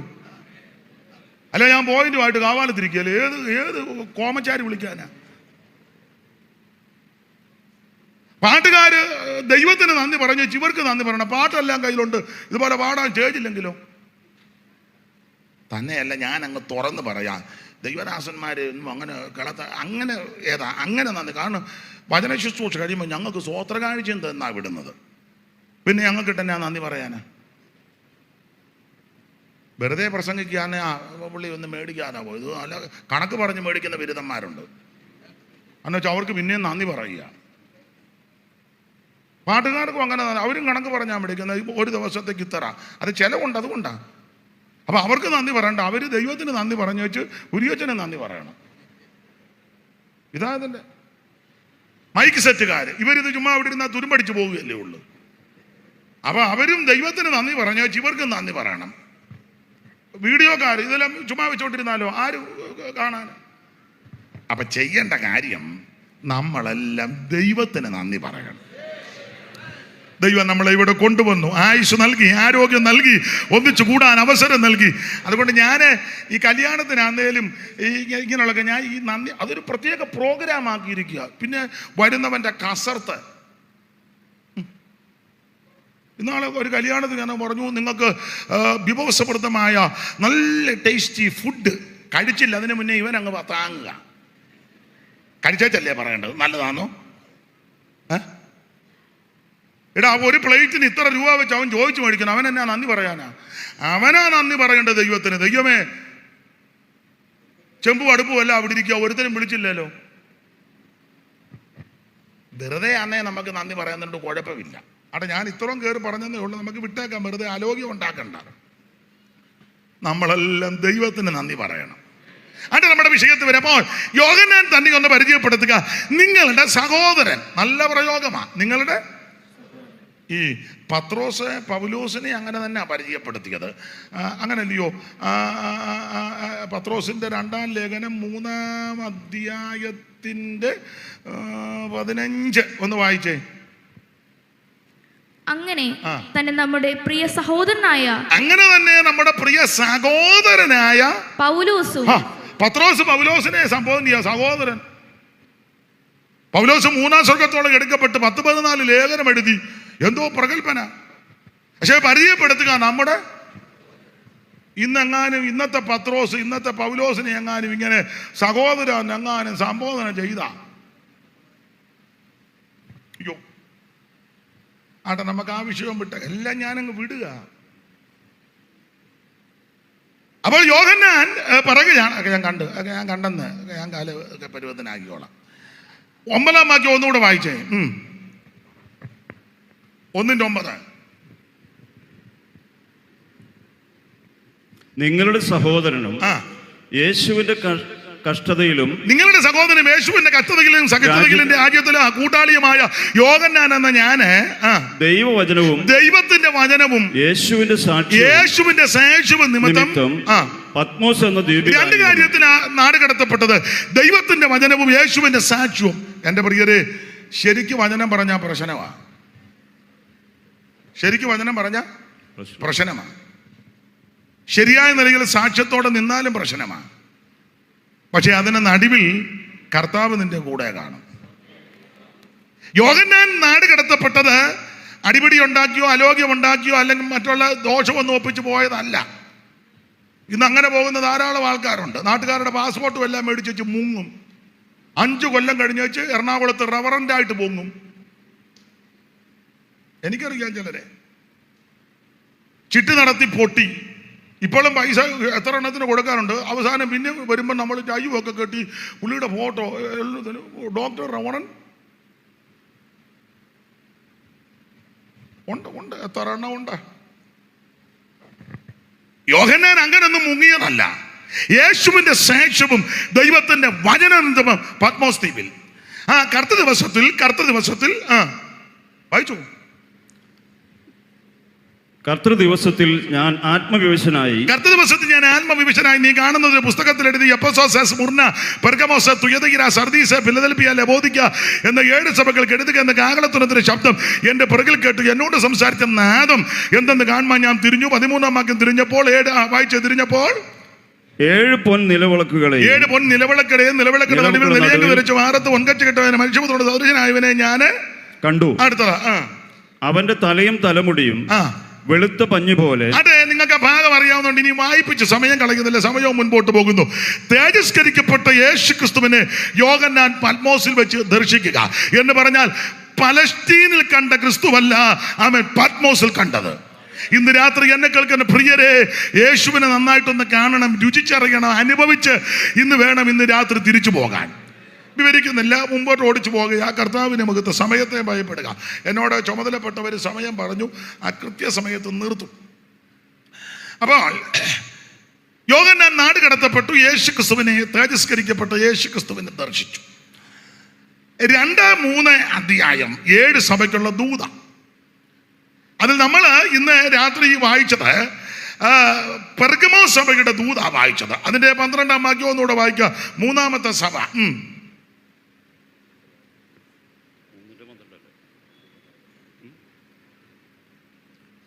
ജയിക്കുന്നവനെ 12-ാം വാക്യം. പെർഗമോസിലെ സഭയുടെ ദൂതന് എഴുതുക. പെർഗമോസിലെ സഭയുടെ ദൂതന് എഴുതുക. ഞാൻ എല്ലാ ഭാഗവും എടുക്കുന്നില്ല. കർത്താവിന് മഹത്വം. ഇവിടെ ഇരിക്കുന്നവരെല്ലാം വചനത്തിൽ നല്ല തിട്ടമുള്ളവരാണ്. അപ്പൊ 7 സഭകളാണ് ഈ ദൂത് കൊടുക്കുന്നത്. ഈ 7 സഭയോട് ദൂത് പറയുമ്പോൾ, ഇനി ഈ ദൂത് പറയുമ്പോൾ അതിന് ചില പൊതുവായ തത്വമുണ്ട്. ദൂത് പറയുമ്പോൾ കർത്താവ് ഏത് സഭയോട് ദൂത് പറഞ്ഞാലും ആ ദൂതുകൾക്ക് പൊതുവായ തത്വമുണ്ട്. എന്തുവാ തത്വം? 1, കർത്താവ് തന്നെ ഒന്ന് പരിചയപ്പെടുത്തും. 2, അഭിനന്ദിക്കാൻ എന്തേലും ഉണ്ടെ കർത്താവ് അഭിനന്ദിക്കും. 3, ആക്ഷേപം വല്ലോ ഉന്നയിക്കാനുണ്ടെങ്കിൽ സൂക്ഷ്മം കർത്താവ് ആക്ഷേപിക്കും. 4, നല്ലതുപോലെ വിവേചിക്കും. 5, വിവേചനം കഴിഞ്ഞൊരു പ്രബോധനം കൊടുക്കും. 6, പ്രബോധനത്തിന് അനന്തരം ഒരു മുന്നറിയിപ്പ് കൊടുക്കും, വാണിങ്. 7, പ്രതിഫലം വല്ലതും ഉണ്ട് അതും പറയും. ഇതാണ് എല്ലാ സഭയോടും പറയുന്ന ദൂതിന്. കർത്താവ് ദൂത് പറയുമ്പോഴല്ല അതിന് തത്വമുണ്ട്. ഇന്ന് നമ്മുടെ ഇടയിലെ ചിലർ ദൂതൊക്കെ പറയുന്നു, ഒരു തത്വമില്ല, വെളിവുമില്ല. വെള്ളിയാഴ്ചയിൽ 85 അന്ന് അപ്പച്ചനോട് 15-കാരൻ പയ്യൻ പറയാം, മകനെ. ഉടനെ അപ്പൻ തന്തയ്ക്കും വെളിവില്ല, എവനും വെളിവില്ല. 85 എന്ന വല്യപ്പനോട് 15 എന്നവൻ പറയാം, മകനെ. ഉടനെ വല്യപ്പനും രണ്ടിനും വെളിവില്ല. ദൈവം ദൂത് കൊടുക്കുകയാലെന്നല്ല പറഞ്ഞത്. എടാ, ഒരു സാമാന്യ മര്യാദയില്ലേ? 85 എന്ന് അപ്പച്ചനോട് വേണമെങ്കിൽ ദൂത് പറഞ്ഞു. അപ്പച്ചനോട് ദൈവം ഇന്ന തന്നെ അറിയിച്ചു. അതാ ഇതിന്റെ മര്യാദ. അല്ലാതെ അപ്പന്റെ തലയൊക്കെ വെച്ച് മകനെ. 13 വയസ്സുള്ള പെങ്കൊച്ച് ഞാൻ കണ്ടുകൊണ്ടിരിക്കുക. 13 വയസ്സുള്ള പെങ്കൊച്ച് പ്രായമുള്ളൊരു തള്ള, അന്ന് ചട്ടയും മുണ്ട് കൊടുത്ത തള്ളയാ. ചെന്ന് പറയാം, മകളെ. ഉടനെ തള്ള അതായത് പറഞ്ഞ് വെളിവൊന്നുമില്ല ഇതിന്. കർത്താവ് ദൂത് പറയുമ്പോൾ അതിനെല്ലാം തത്വങ്ങളുണ്ട്, അടിസ്ഥാന തത്വമുണ്ട്. അതിൻ്റെ മുമ്പോട്ട് പോകാം. ഇപ്പോഴത്തെ കുറെ ദൂത് പറച്ചിലുകാരൊക്കെ ഉണ്ട്, എന്തെല്ലാം ബെടലത്തരമാണെന്നറിയാം. പിന്നെ ചിലര് പറഞ്ഞത് പൊട്ടക്കണന്റെ മാവേലേറ് പോലെ അങ്ങ് ഒത്തു അല്ലാതെ ഇത് ദൂതൊന്നും അല്ല, ഒക്കുക അങ്ങ്. സാമാന്യ ബുദ്ധി കൊണ്ടൊക്കെ ചിലത് പറയാം, അങ്ങനെ പറയുന്നവരുമുണ്ട്. നമ്മളിടെ കണ്ടിട്ടില്ലേ, ചില മനോഭാരത്താൽ വലിയുന്ന ചിലരെ കാണുന്നു. ഇരിക്കുന്ന മുഴുവൻ അത് കണ്ടില്ലേ. ഉടനെ അടുത്ത പോയിന്റ്, ചില രോഗികളെ കാണുന്നു. ആർക്കാ രോഗമില്ലാത്ത ഒരാൾ കൈപൊക്കിക്കേ, ഇപ്പൊ കൊണ്ട് ആശുപത്രി കയറ്റാൻ പോവാ. ഒരു 10 ലക്ഷം രൂപയുടെ രോഗമുണ്ട് നിന്റെ ദേഹത്ത്. ഇപ്പം ഇത് ബിസിനസ് ആയതുകൊണ്ട് 10 അല്ല, അത് കൂടുതൽ വരും. ഇത് ചുമ്മാ അങ്ങ് ഓരോന്ന് പറയുക, ഇത് അങ്ങനല്ല ദൂത്. കർത്താവ് ദൂത് പറയുമ്പോൾ, വിശേഷിച്ച് സഭയോട് ദൂത് പറയുമ്പോൾ പൊതുവായ തത്വമുണ്ട്. അതിലൊന്ന്, കർത്താവ് സഭയ്ക്ക് തന്നെ ഒന്ന് പരിചയപ്പെടുത്തും. ഇവിടെ പെർഗമോസ് സഭയ്ക്ക് പരിചയപ്പെടുത്തുക. 12-ാം വാക്യം വായിച്ച് എങ്ങനെയാ പരിചയപ്പെടുത്തുന്നത്? 12. പെർഗമോസിലെ സഭയുടെ ദൂതന് എഴുതുക. പിന്നെ മൂർച്ചയേറിയ ഇരുവായ്ത്തല വാൾ ഉള്ളവൻ അരുളി ചെയ്യുന്നത്. മൂർച്ചയേറിയ ഇരുവായ്ത്തലയുള്ള വാൾ അരുളി ചെയ്യുന്നത് ഉള്ളവൻ അരുളി ചെയ്യുക. ഇതിനൊരു ചരിത്രം. അന്നത്തെ കാലത്ത് സഭയ്ക്ക് പീഡ രൂക്ഷമാക്കിക്കൊണ്ടിരിക്കുന്ന കാലവുമുണ്ട്. എന്നാൽ പെർഗമോസിന്റെ ചരിത്രമൊക്കെ പഠിക്കുന്നവർ, ഇവിടെ നന്നായിട്ട് പഠിക്കുന്നവരും പ്രസംഗിക്കുന്നവരും പഠിപ്പിക്കുന്നവരുമാണ്. അവിടെ ഒരു സ്റ്റാച്ചു ഉണ്ട്. ആ സ്റ്റാച്ചു സീസറിന്റെ ഒരു സ്റ്റാച്ചുവാ. ഒരു വാളും പിടിച്ചുകൊണ്ട് നിൽക്കുന്നു. സീസറിനെ വണങ്ങിയില്ലെങ്കിൽ, ആരാധിച്ചില്ലെങ്കിൽ, കുമ്പിട്ടില്ലെങ്കിൽ അവന് പെടലി വെട്ടും. അക്കാലത്ത് ഒരുമാതിരിപ്പെട്ടവരെല്ലാം സീസറിനെ വണങ്ങുക. എന്നാൽ വണങ്ങാത്ത ചിലരുണ്ട്. അതെല്ലാ കാലത്തും കൊണ്ടൊരു ശേഷിപ്പ്.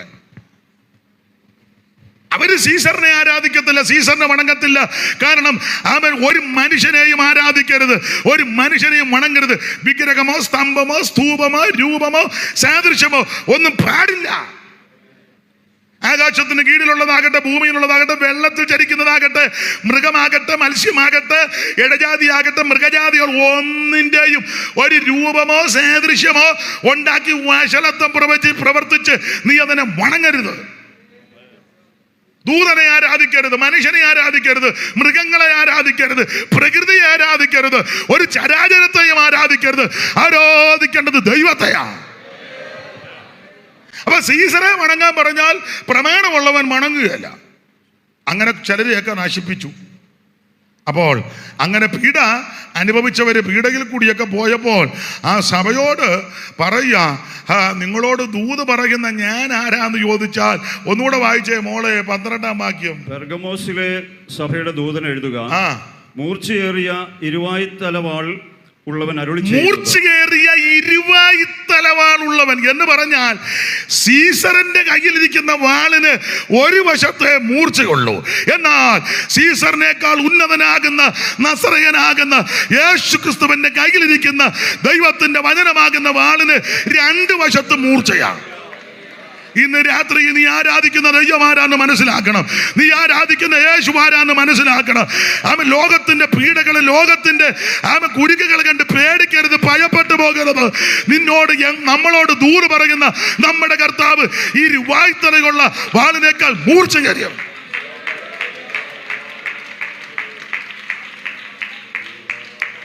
വായ്ത്തല 2-നാലും ശത്രുക്കളെ അരിഞ്ഞു.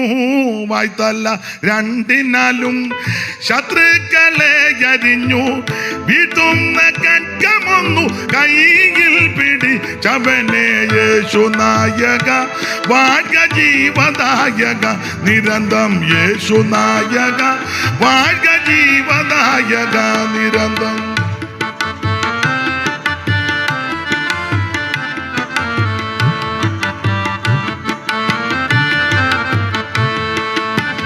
ന്യായാസന സ്ഥാനിന്റെ കായപ്രദർശനത്താൽ ന്യായാസനസ്ഥാനിന്റെ കായപ്രദർശന മായാവിമോകമല്ല വീയാർന്നു മണ്ടിടുമേ, മായാവിമോകമല്ല വീയാർന്നു മണ്ടിടുമേ. യേശുനായക വാഴ്ക ജീവദായക നിരന്തം, യേശുനായക വാഴ്ക ജീവദായക നിരന്തം. അപ്പൊ ശ്രദ്ധിക്കുക, ഓടിച്ചു മുമ്പോട്ട് പോകാം. ഈ സഭയോട് ദൂത് പറയുക, നിങ്ങളോട് ദൂത് പറയുന്ന ഞാൻ ആരെന്ന് ചോദിച്ചാൽ ഇരുവായ്ത്തലയുള്ള വാളുള്ളവൻ ആരുടെ ചെയ്യുന്നേ? സീസറിന്റെ വാളിന് ഒരു വശം മാത്രമേ മൂർച്ചയുള്ളൂ, എൻ്റെ കയ്യിലിരിക്കുന്ന വാള് രണ്ട് വശവും മൂർച്ചയുള്ളതാണ്. ഓടിച്ചു പോകാൻ കർത്താവ് സഭയ്ക്കൊന്ന് പരിചയപ്പെടുത്തി. 2 അഭിനന്ദനം. എന്തുവാ അഭിനന്ദനം? 13-ാം വാക്യം വായിച്ചേ. 13. നീ എവിടെ പാർക്കുന്നു എന്നും അത് സാത്താന്റെ സിംഹാസനം ഉള്ളേടമെന്നും ഞാൻ അറിയുന്നു. അടുത്തത്, നീ എൻ്റെ നാമം മുറുകെ പിടിച്ചിരിക്കുന്നു. നിങ്ങളുടെ ഇടയിൽ സാത്താൻ പാർക്കുന്നിടത്ത് തന്നെ എൻ്റെ സാക്ഷിയും വിശ്വസ്തനുമായ അന്തിപ്പാസിനെ കൊന്ന കാലത്ത് പോലും നീ എങ്കലുള്ള വിശ്വാസം നിഷേധിച്ചിട്ടില്ല. അപ്പൊ കർത്താവ് സഭയെ അഭിനന്ദിച്ചു. അഭിനന്ദിച്ചപ്പോ 2 കാര്യമായി എടുത്തു പറഞ്ഞത്. ഒന്ന്, ആമേൻ സ്തോത്രം, നീ എൻ്റെ നാമത്തെ മുറുകെ പിടിച്ചു. 2, എങ്കലുള്ള വിശ്വാസം നീ നിഷേധിച്ചില്ല. ഇന്ന് രാത്രി എന്നെ കേൾക്കുന്ന പ്രിയരെ, കർത്താവ് നമ്മളെ ഒന്ന് അഭിനന്ദിക്കണം. കർത്താവിന്റെ വിശേഷത, അഭിനന്ദിക്കാൻ അർഹതയുള്ളവനെ കർത്താവ് അഭിനന്ദിക്കും. അങ്ങനെ ചെയ്തിട്ടുണ്ട്. ഒരിക്കൽ കർത്താവ് പറഞ്ഞു, സാക്ഷാൽ ഇസ്രായേലിന് ഇവനിൽ നല്ല അഭിനന്ദനമാണ്. ഒരിക്കൽ യേശു പറഞ്ഞു, യോ ഇസ്രായേലിൽ പോലും ഇങ്ങനൊരു വിശ്വാസം, അഭിനന്ദനം. ഒരിക്കൽ വേറൊക്കെ പറഞ്ഞു, സ്ത്രീയെ നിന്റെ വിശ്വാസം വലുതാണ്. ഒരിക്കൽ യേശു പറഞ്ഞു, ബർയോനാ ശിമോനെ, ഇത് ജഡരക്തമൊന്നുമല്ല, വെളിപ്പെടുത്തിയത് സ്വർഗസ്ഥനായ പിതാവാ. ഒരിക്കൽ സ്വച്ഛജടമാംസി തൈലമെടുത്ത് കർത്താവിന്റെ തൃക്പാരത്തിൽ പൂശിയപ്പോൾ പണസഞ്ചിയായിട്ടിരുന്ന യൂദ കയറി ഉടക്കി. കർത്താവ് പറഞ്ഞു, വിട്, അവൾ എൻ്റെ ശവസംസ്കാര ദിവസത്തിന് ചെയ്തിരിക്കുക. അപ്പൊ കർത്താവ് ഈ അഭിനന്ദിക്കേണ്ടവരെ അഭിനന്ദിക്കും. അത് നമുക്ക് ഒരു മാതൃകയാണ്. ഞാൻ ചില സ്ഥലത്തൊക്കെ ചെല്ലുമ്പോൾ ചില കാര്യങ്ങൾ കണ്ടാൽ അഭിനന്ദിക്കും. അത് പറയും, അത് പാപമൊന്നുമല്ല. ചില പറയും അങ്ങനൊന്നും പറയരുത്, അവർ നെഗളിക്കുമെന്ന്. അത് ചുമ്മാ അസൂയ കൊണ്ട് പറയാത്തതാണ്, കുശുമ്പ് കൊണ്ടാണ് പറയാത്തത്. ചില സഭകളിലൊക്കെ ചെല്ലുമ്പോൾ നന്നായിട്ട് പാട്ട് പാടുന്ന സഹോദരിമാരും സഹോദരന്മാരും ഒക്കെ ഉണ്ട്, അവരെ അഭിനന്ദിക്കും. എനിക്കറിയാം, ചില സദസ്സിലൊക്കെ ഞാനിവിടെ ഇരിക്കുന്ന സദസ്സിൽ നന്നായിട്ട് ശാന്തമായിട്ട് നിന്ന് വചനം പറയുന്ന ദൈവദാസന്മാരുണ്ട്. വലിയ ബഹളവും എപ്രാളവും ഒന്നുമില്ല. അവർക്ക് ലഭിച്ച കൃപയ്ക്കനുസരിച്ച് നിന്ന് വളരെ അടുക്കിടക്കായിട്ട് ഞാൻ യോഗം കഴിയുമ്പോൾ ഞാൻ പറയും, വളരെ നന്നായിരിക്കുന്നു. അത് പറയുന്നത് എന്നാ, നമ്മുടെ ആൾക്കാരുടനെ അത് കേട്ടാൽ പറയും, ആത്മാവില്ലെന്നാണ് തോന്നുന്നത്. ആത്മാവില്ലേ പിന്നെ അയാൾ ഇവിടം വരെ വരുവോടോ? അടുക്കിടക്കായിട്ട് വചനം പറയുന്നവരുണ്ട്, അത് അഭിനന്ദിക്കണം. നന്നായിരിക്കുന്നു. അപ്പൊ നല്ല കാര്യമാണെങ്കിൽ അത് നന്നെന്ന് പറയണം. ദൈവത്തിന് മഹത്വം. കർത്താവ് മാതൃകയാണ്. 2 കാര്യമാണ് ഈ പെർഗമോസുകാരെ പറ്റി പറയുന്നത്. ഒന്ന്, എൻ്റെ നാമത്തെ എങ്ങനെ എഴുതിയിരിക്കുന്നത്? എൻ്റെ നാമത്തെ മുറുകെ പിടിച്ചു. ഇന്ന് രാത്രി എന്നെ കേൾക്കുന്ന പ്രിയരെ, ഈ നാമത്തെ മുറുകെ പിടിക്കണം. ഏത് നാമം? യേശു ക്രിസ്തുവിന്റെ പരിശുദ്ധ നാമം. ഈ നാമം എല്ലാ നാമത്തിലും മേലായ നാമമാ. ഇന്ന് രാത്രി ആ നാമം ഇവിടെ ഉയർത്തിക്കൊണ്ടിരിക്കുക. ഈ നാമത്തിൽ പാപമോചനമുണ്ട്, ഈ നാമത്തിൽ രോഗശാന്തിയുണ്ട്, ഈ നാമത്തിൽ ഭൂതങ്ങൾ വിട്ടുപോകും, ഈ നാമത്തിൽ അത്ഭുതങ്ങൾ നടക്കും. ഇന്ന് രാത്രി രോഗികളായി നിരാശരായി ആരെങ്കിലും വന്നിട്ടുണ്ടെങ്കിൽ ഈ നാമത്തിന്റെ ശക്തിയാൽ ഇന്ന് രാത്രി നിനക്ക് വിടുതല. സ്വർലോകരുടെയും ഭൂലോകരുടെയും അധോലോകരുടെ മുഴങ്കാലുകൾ മടങ്ങുന്ന വിറയ്ക്കുന്ന നാമമാണ് യേശുവിന്റെ നാമം. ഇന്ന് രാത്രി നാമത്തിൽ രോഗശാന്തിയുണ്ട്, ഈ നാമത്തിൽ ഭൂതങ്ങൾ വിട്ടുമാറും, ഈ നാമത്തിൽ അത്ഭുതങ്ങൾ നടക്കും. കുരുടര് കാണുന്നു, ചെകിടര് കേൾക്കുന്നു, മുടന്തര് നടക്കുന്നു, ഊമര് സംസാരിക്കുന്നു, മരിച്ചവർ ഉയർക്കുന്നു. മരിച്ചവന്റെ മഞ്ചത്ത് തൊട്ടപ്പോൾ ചെറുക്കൻ ചേടി എണീറ്റു. ഇന്ന് രാത്രി ഈ നാമം ശക്തിയുള്ള നാമമാണ്. വാനിലും ഭൂവിലും മേലായ നാമം വന്നിതമല്ലഭ നാമമത. വാനിലും ഭൂവിലും മേലായ നാമം വന്നിതമല്ലഭ നാമമത. ദൂതർ വാഴ്ത്തി പുകഴ്ത്തിടും നാമമത. ദൂതർ വാഴ്ത്തി പുകഴ്ത്തിടും യേശുവിന്റെ തിരുനാമത്തിന് ഇന്നു എന്നും സ്തുതി സ്തോത്രമേ. യേശുവിൻ്റെ തിരു നാമത്തിന് ഇന്നും എന്നും സ്തുതി. സങ്കടം ചഞ്ചലം ശോധന വേളയിൽ താങ്ങി നടത്തിടും നാമമത. സങ്കടം ചഞ്ചലം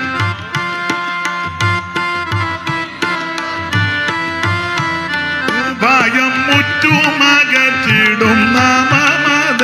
ഭയം മുറ്റുമകറ്റിടും നാമമത. യേശുവിൻ്റെ തിരു നാമത്തിന് ഇന്നും എന്നും സ്തുതി. യേശുവിൻ്റെ തിരുനാമത്തിന്.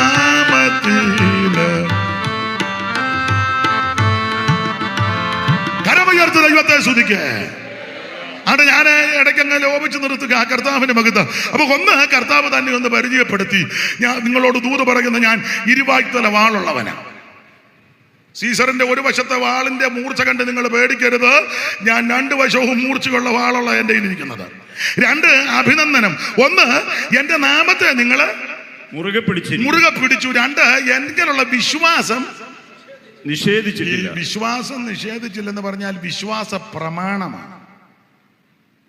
യൂദാ കൊടുത്തിരിക്കുന്ന പ്രയോഗം നമുക്കറിയാം. ഒരിക്കലായി പരമേൽപ്പിച്ച വിശ്വാസം, അത് അതിവിശുദ്ധ വിശ്വാസം. അത് കളഞ്ഞില്ല. 10 പുത്തം കിട്ടുമെന്നോർത്ത് ഉപദേശം മാറ്റരുത്. ആരെങ്കിലും ഒരു വീട് മേടിച്ചു തരുന്ന, ഒരു കാറ് മേടിച്ചു തരാന്ന് പറഞ്ഞാൽ നീ പ്രമാണം മാറ്റരുത്. ഒരു കസേര തരാന്ന് പറഞ്ഞ ഉടനെ എടുത്തെറിഞ്ഞേച്ച് നീ പോകരുതെന്നായി പറഞ്ഞത്. എത്ര എണ്ണം അങ്ങനെ പോയി കിടന്ന് കുഴയുന്നു ഇല്ലേ? എത്ര എണ്ണം അവസാനം കുഴഞ്ഞ് പോട്ടെ ഒന്നും പറയുന്നില്ല ഞാൻ. പട്ടിണി കിടക്കേണ്ടി. നമ്മളൊരു പാട്ട് പാടുകല്ലേ, കയ്പുള്ള വെള്ളം.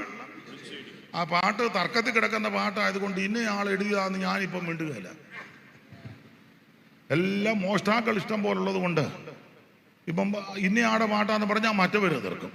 അവരുടെയാന്ന് പറഞ്ഞാൽ അതുകൊണ്ട് ആരുടെയാന്ന് ഞാനിപ്പോൾ പറയുന്നില്ല, കാരണം എനിക്കറിയത്തില്ല. പക്ഷെ വരി നല്ലതാണ്. കയ്പുള്ള വെള്ളം കുടിച്ചിടിലും കൽപ്പന പോലെ കൈപ്പുള്ള വെള്ളം കൂടി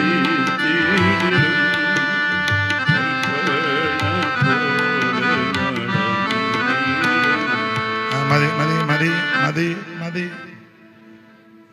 അപ്പൊ ശ്രദ്ധിച്ചേ, സമയം പോകുന്നു.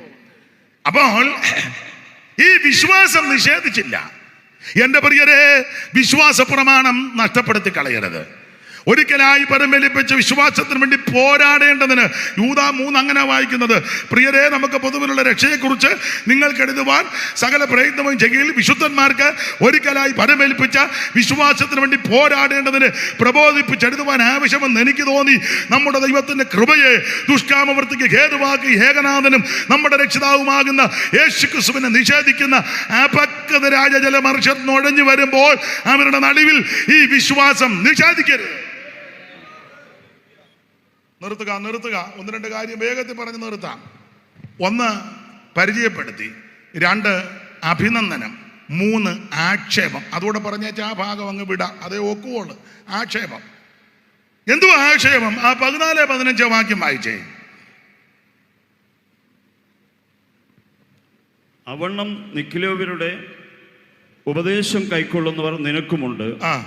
ആകയാൽ മാനസാന്തരപ്പെടുക, അല്ലാഞ്ഞാൽ ഞാൻ വേഗത്തിൽ വന്ന് എന്റെ വായിലെ വാളുകൊണ്ട് അവരോട് പോരാടും. 14 വാക്യം.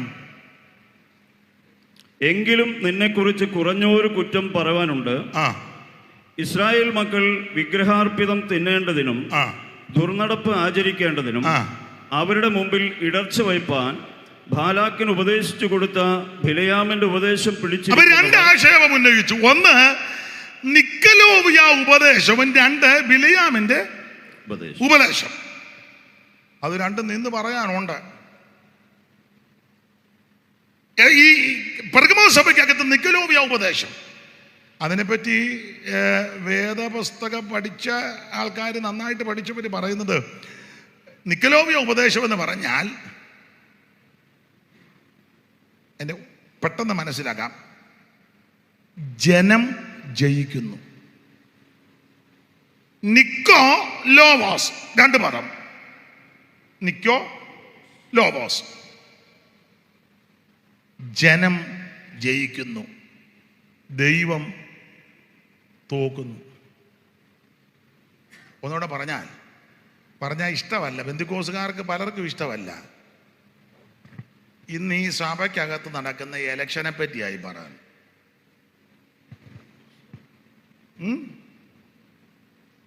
ജനം ജയിക്കുക. ഈ വോട്ട് പിടുത്തവും സ്ഥാനപ്പിടുത്തവും കസേരകളിയൊക്കെ അതാ ഞാൻ ഇന്ന് ഒന്നും പറയുന്നില്ല. ജനം ജയിക്കുക. അതിന് തത്തുല്യമായ ഒരു പ്രയോഗം വേദപുസ്തകത്തിലുണ്ട്. അബ്ശാലോം ദാവീദിനെ ഒതുക്കിയ രാജാവായി. ഒടുവിൽ അബ്ശാലോം മരിച്ചു. മരണവാർത്തയൊക്കെ നമുക്കറിയാം, അങ്ങനത്തെ മരണമാണ്. അപ്പൊ ജനം പറയുന്നൊരു പദമുണ്ട്, നമുക്ക് രാജാവായി നാം അഭിഷേകം ചെയ്തെന്ന് അബ്ശാലോം പടകിൽപ്പെട്ടു. 19:10 ശമൂവേലിന്റെ 2-ാം പുസ്തകം 19:10 ഒന്ന് വായിച്ചേ.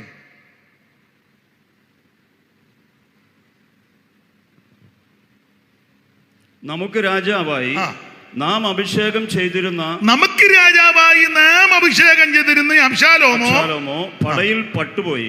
അത് മതി. ജനം ജയിക്കുക. എന്റെ പ്രിയരെ, ഒരു കാര്യം പറയാം. ഒരു വ്യക്തി സഭയുടെ ചുമതലക്കാരനായി വരണമെന്ന് ദൈവത്തിന് തിരികിതമുണ്ടെങ്കിൽ സമയമാകുമ്പോൾ ദൈവം തന്നെ ആ സ്ഥാനത്ത് കൊണ്ടുവരും. ഞാൻ നിങ്ങൾ സൂത്രബുദ്ധി കാണിച്ചാൽ, സൂത്രവും തട്ടിപ്പും കാണിച്ചാൽ അത് ശരിയാകുകയില്ല. നിങ്ങളെ ഉൽപ്പത്തി പുസ്തകത്തിൽ വായിക്കുന്നുണ്ടല്ലോ, കയീനെ ഒരു പട്ടണം പണിതു, എന്നിട്ട് അവൻ്റെ മോൻ്റെ പേരിട്ടു ഹാനോക്ക്. പിൽക്കാലത്ത് ഈ പട്ടണമെല്ലാം അറിയപ്പെടുന്നത് ഹാനോക്ക് പട്ടണമെന്നാണ്. സൂത്രം കാണിച്ചതാ. പക്ഷേ ഈ പേരും ഈ പട്ടണമൊക്കെ എത്ര നാളുണ്ടായിരുന്നു? വെള്ളപ്പൊക്കം വരെ. വെള്ളം വന്ന് പൊങ്ങി പട്ടണവും തീർന്നു, പേരും തീർന്നു. പക്ഷേ ദൈവത്തോട് കൂടെ നടന്ന ഹാനോക്കുണ്ട്. അവൻ ഇന്നും ജീവിക്കുക. ഹാനോക്ക് ദൈവത്തോട് കൂടെ നടന്ന് ദൈവം അവനെ എടുത്തുകൊണ്ടെന്ന. അപ്പോൾ സൂത്രബുദ്ധി കാണിച്ചു ഒന്നും നേടരുത്. നിക്കോലോവാസ് അവരുടെ ഉപദേശം നമുക്ക് ആ ഭാഗം വിടാം. ബിലിയാമിന്റെ ഉപദേശം എന്താ? ബിലിയാമിന്റെ ഉപദേശം അതൊക്കെ നിന്ന് പറയേണ്ടതാണെങ്കിൽ വേറെ പുസ്തകം പഠിക്കുന്നവരിവിടെ ഉണ്ടല്ലോ. എന്താ ബിലിയാമിന്റെ ഉപദേശം? ഞാൻ കഴിഞ്ഞ ദിവസവും പറഞ്ഞു, ഈ ബിലിയാമിനെ പറ്റി പഠിക്കുന്നത് ബിലിയാം നല്ല കാര്യമാണ് പറഞ്ഞ്. സംഖ്യാപുസ്തകം 22, 23, 24 ഈ ഭാഗത്തെല്ലാം ബിലിയാം നല്ല കാര്യം സുഭാഷിതമെന്നാണ് കൊടുത്തേക്കുന്നത്. നല്ല കാര്യമാണ് പറഞ്ഞത്. പുള്ളി അങ്ങനെ ആവശ്യമില്ലാത്തൊന്നും അവിടെ പറഞ്ഞതായിട്ട് ഒറ്റ വാക്യമില്ല. ഒന്ന് വായിച്ചേ. 23-ാം അധ്യായത്തിന്റെ 7-ാം വാക്യവും 23-ാം അധ്യായത്തിന്റെ 18-ാം വാക്യവും 24-ാം അധ്യായത്തിന്റെ 3-ാം വാക്യവും 24-ാം അധ്യായത്തിന്റെ 15-ാം വാക്യവും 4 വാക്യം വായിക്കണം. 23-ന്റെ 7, 23, 18, 24, 3, 24, 15. അപ്പോൾ അവൻ സുഭാഷിതം ചൊല്ലി. ഇനി അതിന്റെ 18.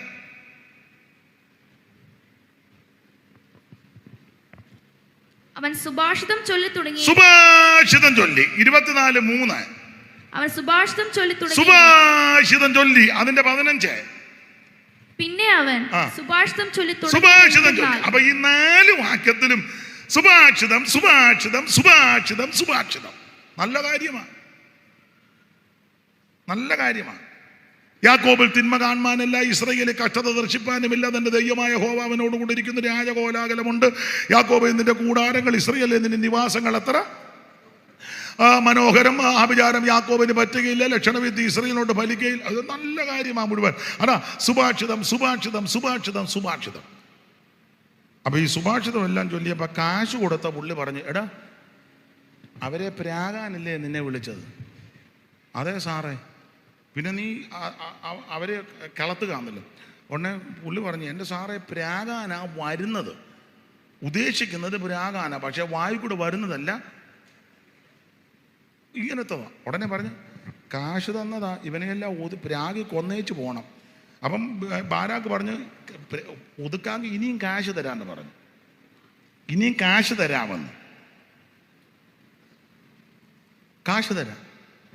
അപ്പം ബിലിയാം പറഞ്ഞു, അച്ഛാ എനിക്ക് കാശിന് ആവശ്യമുണ്ട്, പക്ഷെ എന്നെ ചെയ്യാൻ വരുന്നത് മുഴുവൻ. അപ്പം പുള്ളി പറഞ്ഞു, നീ ഒന്നുകൂടെ നോക്കി, കാശ് മേടിച്ച് വെച്ചുമ്പോൾ വിളച്ചിലിറക്കരുത്. ഒത്തിരി പേര് പലരുടെ കയ്യിൽ നിന്നും ഇങ്ങനെയൊക്കെ കാശ് മേടിച്ചായി ഉപദേശമൊക്കെ തെറ്റിക്കുന്നത്. സാഹിബിൻ്റെ കയ്യിൽ നിന്നും മദാമയുടെ കയ്യിൽ നിന്നും കുരിയാച്ചനൊന്നും പിടികിട്ടുന്നില്ലേ? ഒത്തിരി പേരുണ്ടെന്ന്. ഓ പാവത്താന് പുള്ളിക്കൊന്നും പിടികിട്ടുന്നില്ല. അപ്പൊ കാശ് കണ്ടമാനം മേടിച്ചു വെച്ച് ബാരാക്ക് പറഞ്ഞു, നീ പ്രവചിച്ചവരെ കൊല്ലാം. അപ്പൊ പറഞ്ഞു, അച്ഛാ ഞാൻ കൊല്ലാനായി പറയുന്നത്, പക്ഷെ വരുന്നതല്ല ഇങ്ങനെ. അപ്പൊ പുള്ളി പറഞ്ഞു, ഒരു ചെറിയ പണി തരാന്ന് പറഞ്ഞു, ഒരു ചെറിയ പരിപാടി തരാം. ഈ സുഭാഷിതം ചൊല്ലി പുള്ളി പോകുന്ന സമയത്ത് ഒരു പ്രയോഗം നടത്തി. 24-ാം അധ്യായത്തിന്റെ 23-ാം വാക്യം വായിക്കണം. നല്ല ആക്കം കൊടുത്ത് വായിക്കണം, വിഷയം മനസ്സിലാക്കി വായിക്കണം. പ്രസംഗിക്കുന്ന വിഷയം ഗ്രഹിക്കുന്നുണ്ടോ എന്ന് വായന കേൾക്കുമ്പോൾ എനിക്കറിയാം.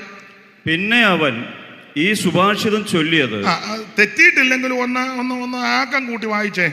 പിന്നെ അവൻ ഈ സുഭാഷിതം ചൊല്ലിയത് ഒത്തുവരുന്നുണ്ട്, എന്നാലും ഒന്നുകൂടെ ഒന്ന് വായിച്ചേ. തെറ്റിയിട്ടൊന്നുമില്ല. പിന്നെ അവൻ ഈ സുഭാഷിതം ചൊല്ലിയത്. അതെ, ഞാൻ പറയാം. മറ്റ് 4 വാക്യത്തിലും അവൻ സുഭാഷിതം ചൊല്ലി.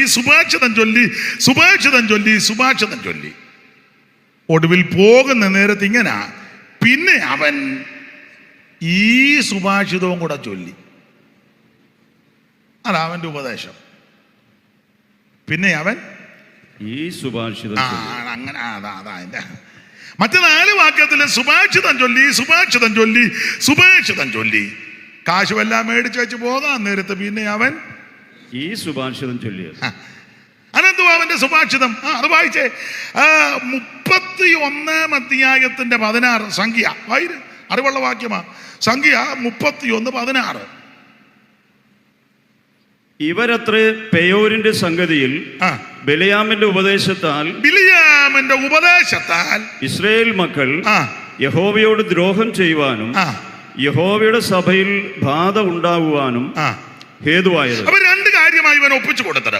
ഒന്ന്, ദൈവജനം ദൈവത്തോട് ദ്രോഹം ചെയ്യണം. 2, ആ ദ്രോഹം കൂടുതൽ വരുമ്പോൾ സഭയ്ക്കകത്ത് ബാധ വരും. ഇതാണ് ബിലിയാമിന്റെ ഉപദേശം.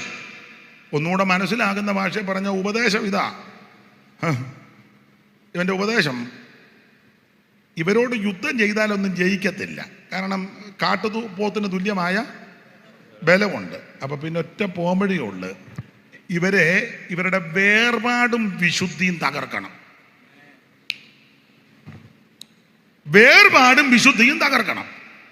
അതിന് തന്നെ പോംവഴി. അതിനൊറ്റ പോംവഴിയുള്ളു. അല്ലേ? അവരെ കൊണ്ട് ഇവരെ ഓരോ കാര്യത്തിന് ക്ഷണിക്കണം. മോവാബിനെ കൊണ്ടേ അതിന് അപ്പൊ ചോദിച്ചു, ക്ഷണിച്ചാൽ ഇവർ വരുവാ. അതിനൊരു പോംവഴി ഉണ്ടെന്ന് പറഞ്ഞ് പെണ്ണുങ്ങളെ എല്ലാം കൂടെ ഒരുക്കി ഇറക്കി അങ്ങോട്ട് വിട്ടാൽ മതി എന്ന് പറഞ്ഞു. സ്ത്രീകളെ അപ്പൊ ചോദിച്ചു, അവർ എന്നാ കാര്യം നടക്കുമെന്ന് പറഞ്ഞു. അപ്പൊ മോവാബി സ്ത്രീകളെ എല്ലാം കൂടെ ഒരുക്കി അങ്ങോട്ട് വിട്ടു. അവര് ലിപ്റ്റിക്കുമൊക്കെ ഇട്ട് മുടിയൊക്കെ വട്ടം മുറിച്ച് അത്യാവശ്യം ഇച്ചിരി തുണി അത്രേ ഉള്ളൂ. നമ്മുടെ ആൾക്കാരെയൊക്കെ കല്യാണ സ്റ്റേജിലോട്ട് കൊണ്ടുവരുന്ന കണ്ടിട്ടില്ലേ പെണ്ണുങ്ങളെ? അത്യാവശ്യം ഉള്ളിപ്പം. ഇനിയിപ്പം കുറെ നാൾ കഴിഞ്ഞാൽ കണ്ണടച്ച് നിന്ന് വേണം കല്യാണമൊക്കെ നടത്താൻ. അങ്ങനത്തെ ഒരു കാലമായി. ആര് പറയാനാ? ഒരുക്കിക്കൊണ്ട് വരുമ്പോൾ പറയുമോ? അന്നേരം പറഞ്ഞാൽ പ്രശ്നമാ. ഇത് നേരത്തെ പറയണം. ഞാൻ ദൈവദാസന്മാരോടൊക്കെ പറയും, വിവാഹം നടത്താൻ വിളിക്കുമ്പോഴേ പറയണം, യോഗ്യമായിട്ട് വസ്ത്രം ധരിച്ചില്ലേ ഞാൻ നടത്തുകയില്ലെന്ന് നേരത്തെ പറയല്ല, എഴുതി വെക്കണം. ഇല്ല, പ്രശ്നമാ. അപ്പൊ ഈ പെണ്ണുങ്ങളെ എല്ലാം കൂടെ ഒരുക്കി വിടാൻ പറഞ്ഞു. ഒരിക്കൽ എങ്ങനെയാണൊക്കെ യശയ്യാ 3:16 ചേർത്താൽ കുറച്ചുകൂടെ ക്ലിപ്തത ആകും. തത്തിത്തട്ടി എറുകണ്ണിട്ട് കടുത്തുമൊക്കെ നീട്ടി പട്ടുകച്ച പരിമളക്കൂട്ട്, പിന്നെ തകിടുകൂട്ട്, ശാൽവ, ദർഭമണം, ക്ഷോഭമണം, കർണമണം, മൂടുപടം, കല്ലാവ് ഇതൊക്കെ വെച്ച് ഇവിടെ ദിന്തരികിടം വെച്ച് അങ്ങോട്ട് ചെന്നപ്പോൾ ഇവന്മാർ കയറി ഇളകി. ചുരുക്കി പറഞ്ഞാൽ അവരുടെ ദേവന്മാരുടെ ബലികൾക്ക് ക്ഷണിച്ചു. ഇവർ ചെന്നു, ഭക്ഷിച്ചു, ദേവന്മാരെ വണങ്ങി. ഇതിന് പൂള് വെച്ച് കൊടുത്ത ഉപദേശമാ ബിലിയാമിന്റെ. സ്തോത്രം. എൻ്റെ സഹപടന്മാരാകുന്ന ദൈവദാസന്മാരോടും എന്നെ കേൾക്കുന്നവരോട് പറയാ, 10 രൂപ കിട്ടുമെന്നോർത്ത് നീ ഉപദേശത്തിന് അയവൊന്നും വരുത്തരുത്. മനസ്സിലായോ? കുറെ ആള് കൂടുവെന്നും പറഞ്ഞ് നീ ഇതിന് മാറ്റമൊന്നും വരുത്തരുത്. ദൈവത്തിന് മകൻ ലക്ഷക്കണക്കിന് ആളുള്ളപ്പോൾ 8 പേരെ രക്ഷ പ്രാപിച്ചോളൂ, അത് വെള്ളത്തിൽ കൂടി. സ്തോത്രം. 10-30 ലക്ഷം ജനം വന്നിട്ട് എണ്ണി തിട്ടമെടുത്തതിൽ 2 പേരെ അങ്ങ് ചെന്നിട്ടുള്ളൂ. എന്നെ കേൾക്കുന്ന പ്രിയരെ, 10 രൂപ കിട്ടുമെന്നോർത്ത് ഇച്ചിരി നന്മ കിട്ടുമെന്നോർത്തത് ഇതിന് പ്രമാണത്തിനൊന്നും മാറ്റം വരുത്തരുത്, അയവ് വരുത്തരുത്, ഉപദേശത്ത് നിൽക്കണം. ബിലിയാമിന്റെ ഉപദേശമാണ്. അവിടെ ഞാൻ വിവരിക്കുന്നില്ല, നിർത്തുക. 2 കാര്യമാണ്. യഹോവയുടെ ദ്രോഹം ചെയ്യാൻ, 2 സഭയ്ക്കകത്ത് ബാധ വന്ന് 24,000 എണ്ണം പോയി. ആ സംഖ്യാപുസ്തകം 25-ാം അധ്യായത്തിന്റെ 9-ാം വാക്യം വായിച്ച്. സംഖ്യ 25:9. പെട്ടെന്ന്. ബാധ കൊണ്ട് മരിച്ചുപോയവർ 24,000 പേര്. അപ്പൊ 24,000 പേര് തകർക്കാൻ ഇവന്റെ ഉപദേശം ഇടയാക്കി. അതുകൊണ്ട് എന്തോ സംഭവിച്ചു? ഇയാൾ പറഞ്ഞ് ഭക്തൻ മരിക്കുമ്പോൾ എനിക്ക് മരിക്കണമെന്ന്. 23:10. 23:10. പെട്ടെന്ന്. സംഖ്യ 23:10. യാക്കോബിന്റെ ധൂളിയെ ആർക്കെണ്ണ? ഇസ്രായേലിന്റെ കാലാംശത്തെ ആർക്ക് ഗ്രഹിക്കാം? അടുത്ത വാക്യം. ഭക്തന്മാർ മരിക്കും പോലെ, ഭക്തന്മാര് മരിക്കുന്നത് പോലെ ഞാൻ മരിക്കട്ടെ. ഈ കൊന്ത്രാക്കൊള്ളിയെല്ലാം ഒപ്പിച്ചു പറയാ, ഭക്തൻ മരിക്കും പോലെ. കിട്ടാവുന്ന കാശ് മുഴുവൻ മേടിച്ച് കീശാലും ആക്കി ഒപ്പിക്കാവുന്ന വേലത്തരമെല്ലാം സഭയ്ക്കകത്ത് ഒപ്പിച്ച് സഭയെ പ്രശ്നം ഉണ്ടാക്കിച്ചെന്ന് ഇവൻ. അങ്ങനെയുള്ള ആൾക്കാർ നമ്മുടെ ഇടയിലും ഒക്കെ ഉണ്ട്. സഭയ്ക്കകത്ത് പ്രശ്നം ഉണ്ടാക്കും, കുരുക്കൊപ്പിച്ചു പമ്മിയിരിക്കും. എന്നിട്ട് പറയും, ജോർജ് കുട്ടി ഞാനാ ഇത് പറഞ്ഞെന്ന് നിങ്ങൾ കയറി ഉടക്കിക്കോ. അപ്പം ഞാൻ മിണ്ടത്തില്ല കേട്ടോ, ഞാൻ സൈലൻ്റാണ്. ഇല്ലെങ്കിൽ ഞാൻ അങ്ങ് പോകും. ഇവനാ ഒപ്പിച്ചത്. ഈ കൊന്ത്രാക്കുള്ളിയെല്ലാം ഒപ്പിച്ചേച്ച് സഭയ്ക്കകത്ത് ബാധ വച്ചു, 24,000 പട്ടു, യഹോവയുടെ ദ്രോഹം ചെയ്യിപ്പിച്ചു, ദുരുപദേശം ഇറക്കി വിട്ടു. ഇതെല്ലാം ജയിച്ചു പുള്ളി പറയാ, ഭക്തന്മാരും മരിക്കുന്നത് പോലെ. പിന്നെ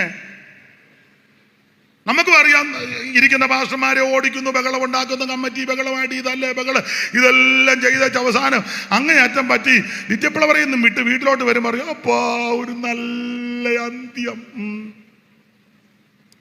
നീ കഷായിച്ച് അങ്ങേയറ്റം പറ്റിയേ പോകൂ.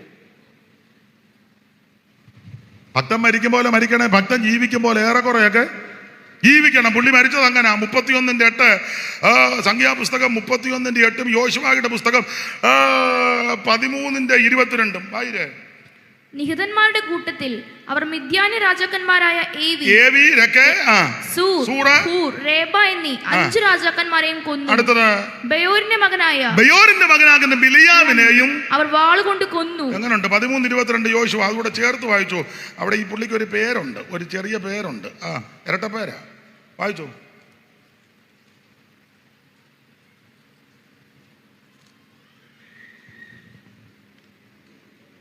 ഇസ്രയേൽ മക്കൾ കൊന്നവരുടെ കൂട്ടത്തിൽ ബയോരിന്റെ മകനായ ബിലയാം എന്ന പ്രശ്നക്കാരനെയും ബയോരിന്റെ മകൻ ബിലയാം എന്ന പ്രശ്നക്കാരൻ, പ്രശ്നം ഉണ്ടാക്കിയവനാ. അവിടെ പ്രശ്നക്കാരന് 2 ആശയമുണ്ട്. നമുക്ക് നാടൻ ആശയം അങ്ങ് എടുക്കുക. പ്രശ്നക്കാരന്. എൻ്റെ പ്രിയരെ, ഒരു കാര്യം പറയാം, ഞാനും നിങ്ങളും നിമിത്തം സഭയെ പ്രശ്നം ഉണ്ടാകരുത്. അതിനാ സഭ കർത്താവിൻ്റെതാണ്. സഭയ്ക്ക് വേണ്ടി രക്തം ചിന്തിയത് യേശു കർത്താവാണ്. ഞാൻ മുഖാന്തരം, നിങ്ങൾ മുഖാന്തരം സഭയ്ക്കകത്ത് ഒരു പ്രശ്നം ഉണ്ടാകരുത്. ഞാനും നിങ്ങളും മുഖാന്തരം അഥവാ എന്തെങ്കിലും പ്രശ്നമുണ്ടെങ്കിൽ അത് പരിഹരിക്കണം. ഇപ്പം വലിയ പ്രശ്നക്കാരന് ഇങ്ങനെയുള്ള ബിലിയാമിന്റെ ഉപദേശം, ഈ ഉപദേശം പിടിച്ചിരിക്കുന്ന ആൾക്കാർ പെർഗമോസിലുണ്ട്. അതുകൊണ്ടാണ് പറഞ്ഞത്, ഞാൻ വാക്ക് നിർത്തുക, ദൈവത്തിന് മകത്ത് ഇതെല്ലാം പറഞ്ഞേച്ച് പ്രതിഫലം പറഞ്ഞേച്ച് പറയാ, ജയിക്കുന്നവന് ഞാൻ മറഞ്ഞിരിക്കുന്ന മന്ന കൊടുക്കും. ഇന്ന് രാത്രി എന്നെ കേൾക്കുന്ന പ്രിയരെ, ജയിക്കുന്ന പ്രിയപ്പെട്ടവർക്ക് ദൈവം മന്ന കൊടുക്കും. ഒത്തിരി കാര്യം പറയേണ്ടതുണ്ട്. മന്ന, നമുക്കറിയാം, മന്ന പുറപ്പാട് പുസ്തകത്തിലാണ് ഇത് ആദ്യം കാണുന്നത്. മന്നയ്ക്ക് ഒത്തിരി വിശേഷതയുണ്ട്. ഒറ്റ വാക്ക് പറയാം, മന്ന യേശു ക്രിസ്തുവിന് നടല. യേശുക്രിസ്തുവിന്റെ നിഴലാണ് മന്ന. എന്താ മന്നയുടെ വിശേഷത? ഒത്തിരി പറയാനുണ്ട്, എങ്കിലും 1-2 കാര്യം പറഞ്ഞ് അങ്ങ് നിർത്താൻ സമയമാകുന്നല്ലോ. ഒന്ന്, മന്നയുടെ വിശേഷം ഇത് യേശുക്രിസ്തുവിന്റെ നിഴലാ. കാരണം ഇത് മുകളിൽ നിന്ന് വന്നതാ മന്ന. നാം ഇങ്ങനെ വായിക്കുന്നു, അവൻ ആകാശത്ത് നിന്ന് അപ്പം വർഷിപ്പിച്ചെന്ന. എന്നെ കേൾക്കുന്ന പ്രിയരെ, മന്ന മുകളിൽ നിന്ന് വന്ന, അങ്ങനെയെങ്കിൽ മുകളിൽ നിന്ന് വന്ന ഒരുവൻ മാത്രമാണ്, അത് നസറയനാകുന്ന യേശു ക്രിസ്തു. സ്വർഗമഹിമകൾ വെടിഞ്ഞ് ഈ താണലോകത്തിലേക്ക് ഇറങ്ങി വന്നു. ഫിലിപ്പിയ ലേഖനം നമുക്കെല്ലാം മനപാഠമാ. ദൈവരൂപത്തിലിരിക്കെ ദൈവത്തോടുള്ള സമത്വം മുറുകെ പിടിച്ചുകൊള്ളണമെന്ന് വിചാരിക്കാതെ ദാസരൂപം എടുത്ത് വേഷത്തിൽ മനുഷ്യനായി തന്നെത്താൻ താഴ്ത്തി മരണത്തോളം, ക്രൂശിലെ മരണത്തോളം അനുസരണമുള്ളവനായി തീർന്ന ക്രിസ്തു, അതാണ് മന്ന. ഈ മന്ന യേശു ക്രിസ്തുവിന് നടുവിൽ. ഒന്ന്, ഇത് മോളിൽ നിന്ന് വന്നതാ. യേശു ഉയരത്തിൽ നിന്ന് വന്നവനാ. കർത്താവ് അങ്ങനെ തന്നെ പറഞ്ഞല്ലോ, ഞാൻ സ്വർഗത്തിൽ നിന്ന് വന്നതാണ്. സ്വർഗത്തിൽ നിന്ന് യേശു എവിടെ നിന്ന് വന്നെന്ന്, എങ്ങനെയായിരുന്നത്, എങ്ങോട്ട് പോകുന്നെന്നൊക്കെ അണ്ട യോഹന്നാന്റെ സുവിശേഷം 16-ാം അധ്യായത്തിന്റെ 28-ാം വാക്യം ഒന്ന് വായിച്ചേ. വളരെ ക്ലിയർ ആയിട്ട് എഴുതിയേക്കുന്നത്. ഞാൻ പിതാവിന്റെ അടുക്കൽ നിന്ന് പുറപ്പെട്ട്, കണ്ടോ, ഞാൻ പിതാവിന്റെ അടുക്കൽ നിന്ന് പുറപ്പെട്ട് ലോകത്തിൽ വന്നിരിക്കുന്നു. പിന്നെയും ലോകത്തെ വിട്ട്, ഇനി പിന്നെ ഈ ലോകത്തെ വിട്ട് പിതാവിന്റെ അടുക്കൽ പോകുന്നു. എത്ര ക്ലിയർ ആയിട്ടാ തന്നിരിക്കുന്നത്. ഞാൻ പിതാവിന്റെ അടുക്കൽ നിന്ന്, തർക്കമൊന്നും വേണ്ട കേട്ടോ, പിതാവിന്റെ അടുക്കൽ നിന്ന് ഇങ്ങോട്ട് വന്ന് ലോകത്ത് വന്നു. ഇനി പിന്നെ ഈ ലോകം വിട്ട് ഞാൻ അങ്ങോട്ട് പോകും. എന്നിട്ട് 14:3 കൂടെ വായിച്ചു. 14:3 കൂടെ അറിവുള്ള വാക്യമാ. ഞാൻ പോയി നിങ്ങൾക്ക് സ്ഥലം ഒരുക്കിയാൽ. അപ്പൊ ഞാൻ പിന്നെ അങ്ങോട്ട് പോയി സ്ഥലം ഒരുക്കി, ഞാൻ ഇരിക്കുന്ന ഇടത്ത് നിങ്ങളും ഇരിക്കേണ്ടതിന് പിന്നെയും വന്ന് നിങ്ങളെ എന്റെ അടുക്കൽ ചേർത്ത് കൊള്ളൂ. ഇത്ര ക്ലിയർ ആയിട്ടാ പറഞ്ഞേക്കുന്നത്. അങ്ങനെയെങ്കിൽ എന്റെ പ്രിയരെ, ഈ മന്ന യേശു ക്രിസ്തുവിന് നല്ലല്ല. ഒന്ന്, ഇത് മുകളിൽ നിന്ന് വന്നതാ. 2, മന്ന ചെറുതാ, കൊത്തമ്പാലരി പോലെ ചെറുതാ, വളരെ ചെറുതാ. എന്ന് പറഞ്ഞാൽ വലിയവനായ ദൈവം എന്നെയും നിന്നെയും രക്ഷിപ്പാൻ ചെറുതായിട്ട് ഇവിടെ അവതരിച്ചു. ഈ അണ്ടകടാകത്തെ നിർമ്മിച്ചവനാ ദൈവം. നക്ഷത്ര ഗോളങ്ങളൊക്കെ നമുക്ക് എണ്ണി തിട്ടപ്പെടുത്താനൊക്കത്തില്ല, കോടിക്കണക്കിനാ വാരി വെതറിയിട്ടിരിക്കുക. ഈ ഭൂഗോളം സൈമൺ സാർ കൊടുത്തിരിക്കുന്നത് ഭൂഗോളം ഇതിന് വ്യാസം സഹസ്രാഷ്ടകം മൈൽ, ആകെ 28,000 പരിഗണാകമെന്ന. 9 കോടിയോട് 30 ലക്ഷം മൈൽ അമ്പരക്കുമാർ അകലത്തിലാണ് അസ്കരൻ. പ്രേക്ഷകർ എണ്ണിയിട്ടുള്ള നക്ഷത്രം ആകമാനം സൂക്ഷ്മമായി 60 കോടി. ഞാൻ ആ ഭാഗത്തേക്ക് പോകുന്നില്ല. നമ്മുടെ ബുദ്ധിക്കെത്താത്ത കാര്യമാണ് ദൈവം ചെയ്തു വെച്ചിരിക്കുന്നത്. ഈ അണ്ടകടാകം, അങ്ങനെയുള്ള നക്ഷത്രങ്ങൾ കോടിക്കണക്കിന്. ഭൂമിയെ വിഴുങ്ങാൻ പറ്റുന്നത് വലിപ്പമുള്ള വേറെ നക്ഷത്രം, ഇതിനെ വിഴുങ്ങാൻ പറ്റുന്ന വേറെ. ഇങ്ങനെയൊക്കെ എത്രയെത്ര വലിയ ഗോളങ്ങളാണ്. വേറൊരു ഗോളത്തിൽ ചെന്ന് ഈ ഭൂമിയെ നോക്കിയാൽ ചെറിയ പൊട്ട്. ആ ഭൂമിയിലെ 4/3 ഭാഗവും വെള്ളം, 1 ഭാഗം കര. ആ കരയിൽ ഒരു ചെറിയ പൊട്ട് പോലെ പലസ്തീൻ നാട്, അതിനകത്തൊരു ചെറിയ ഗ്രാമം, ആ ഗ്രാമത്തിലൊരു ചെറിയ വീട്, ആ വീട്ടിലൊരു ചെറിയ പെൺകുട്ടി കന്യക. ആ കന്യകയുടെ ഉദരത്തിൽ, നമ്മളൊക്കെ ഒരിച്ചാൺ വയറെന്നാ പറയുന്നത്, ആയിക്കോട്ടെ, ഇതിനകത്ത് ഞാനങ്ങ് നാടൻ ഭാഷയിൽ പറയുക, ഒരു ഗർഭപാത്രം. ആ ഗർഭപാത്രത്തിൽ വലിയവനായ ദൈവം, ഈ അണ്ടകടാകത്തെ നിർമ്മിച്ച ദൈവം, ഈ കോടിക്കണക്കിന് നക്ഷത്രങ്ങളെ ഈ സകലത്തെയും നിർമ്മിച്ച ചമച്ച പടച്ച ദൈവം, എബ്രായലേഖനം വായിക്കുന്ന സകലത്തിന്റെ ലാക്കും സകലത്തിന്റെ കാരണഭൂതനുമായവൻ എന്നെയും നിന്നെയും രക്ഷിപ്പാൻ ചെറുതായി ഒരു സ്ത്രീയുടെ ഉദരത്തിൽ. മന്ന അല്ല, ഇടയ്ക്ക് കയറി പറയാം, ഈ വലിയവനായ ദൈവം അത്രയും ചെറുതായെങ്കിൽ നമുക്കും ഒന്ന് ചെറുതാകുന്നതിന് എന്നാ? യോ, ഞാൻ എന്നെ പ്രതിയാക്കി അങ്ങ് പറയാ. ചിലരുടെ ആ വലിപ്പഭാവവും പോക്കും ഇരിപ്പും ഒക്കെ ഒന്ന് കണ്ടേ. എന്തുവാ, ചില കൺവെൻഷനൊക്കെ പ്രസംഗിക്കുന്ന ചില ആൾക്കാർ മിണ്ടാൻ തന്നെ വലിയ ബുദ്ധിമുട്ട്. നമ്മൾ പാസ്റ്ററെ, ഇന്നാളൊരുത്തൻ എനിക്ക് കൈ തന്നു, 3 വിരല്, വലിയ പ്രഗത്ഭന, പേരൊന്നും ഞാൻ പറയുന്നില്ല, 3 വിരല്. ഞാനും അങ്ങ് സങ്കടമായിപ്പോയി, കാരണം എല്ലാവരും കണ്ടുകൊണ്ടിരിക്കുക. 3 വിരല്. പിന്നെ ഞാൻ അങ്ങ് സഹിച്ചു. അല്പം കഴിഞ്ഞപ്പോൾ വേറൊരു പുള്ളി വന്നപ്പോൾ അവന് 2 വിരല്. അപ്പോൾ എനിക്കൊരാശ്വാസം, അവനേക്കാളും കുറച്ചുകൂടെ താല്പര്യം എന്നോടാണ്. വേറൊരുത്തൻ ചെന്നപ്പം കൊടുത്തിൽ ഇങ്ങനെ കാണിച്ചു. സ്റ്റേജിലൊക്കെ നിന്ന് അങ്ങ് തകർക്കുക. എന്തോ വലിപ്പഭാവമാണ്. പാവത്തങ്ങൾക്ക് കൈ കൊടുക്കുകയല്ല. ചില കാശും പുഴുപ്പൊക്കെ ഉണ്ടെങ്കിൽ കൈ കൊടുത്താൽ പിടിച്ചാൽ വിടത്തുമില്ല. അവർ പോകണമെന്ന് പറഞ്ഞാലും പിന്നെയും ഷെയ്ക്കാൻ്റെ എന്നാ പറഞ്ഞു. ഇച്ചിരി പിടിപ്പ് കുറഞ്ഞവനാണ്, ഉണ്ട്, ഇതിനകത്തൊക്കെ ഉണ്ടെന്ന്. എന്തോ വലിഭഭാവമാണ്. ഇവിടെ താണ്ടെ ദൈവദാസന്മാർ മാന്യമായിട്ടിരിക്കുന്നു. ചില വലിയ ദാസന്മാരെ കണ്ടിട്ട് ഇങ്ങനെയുള്ള സ്റ്റേജിൽ കയറി കാലും വെച്ച് തള്ളവിലൊക്കെ വിറപ്പിച്ച് ഇവൻ്റെ എല്ലാം വലിഭഭാവം. നിങ്ങളൊന്നും കണ്ടിട്ടില്ലല്ലോ പാവത്തുങ്ങൾ. ഒന്നും അറിയാൻ മേലാത്ത കുറേ പരമാർത്ഥികൾ അങ്കമാലിയിൽ നിന്ന് കൂടിയല്ലോ. ദൈവത്തെ സ്തുതിക്കുന്നു.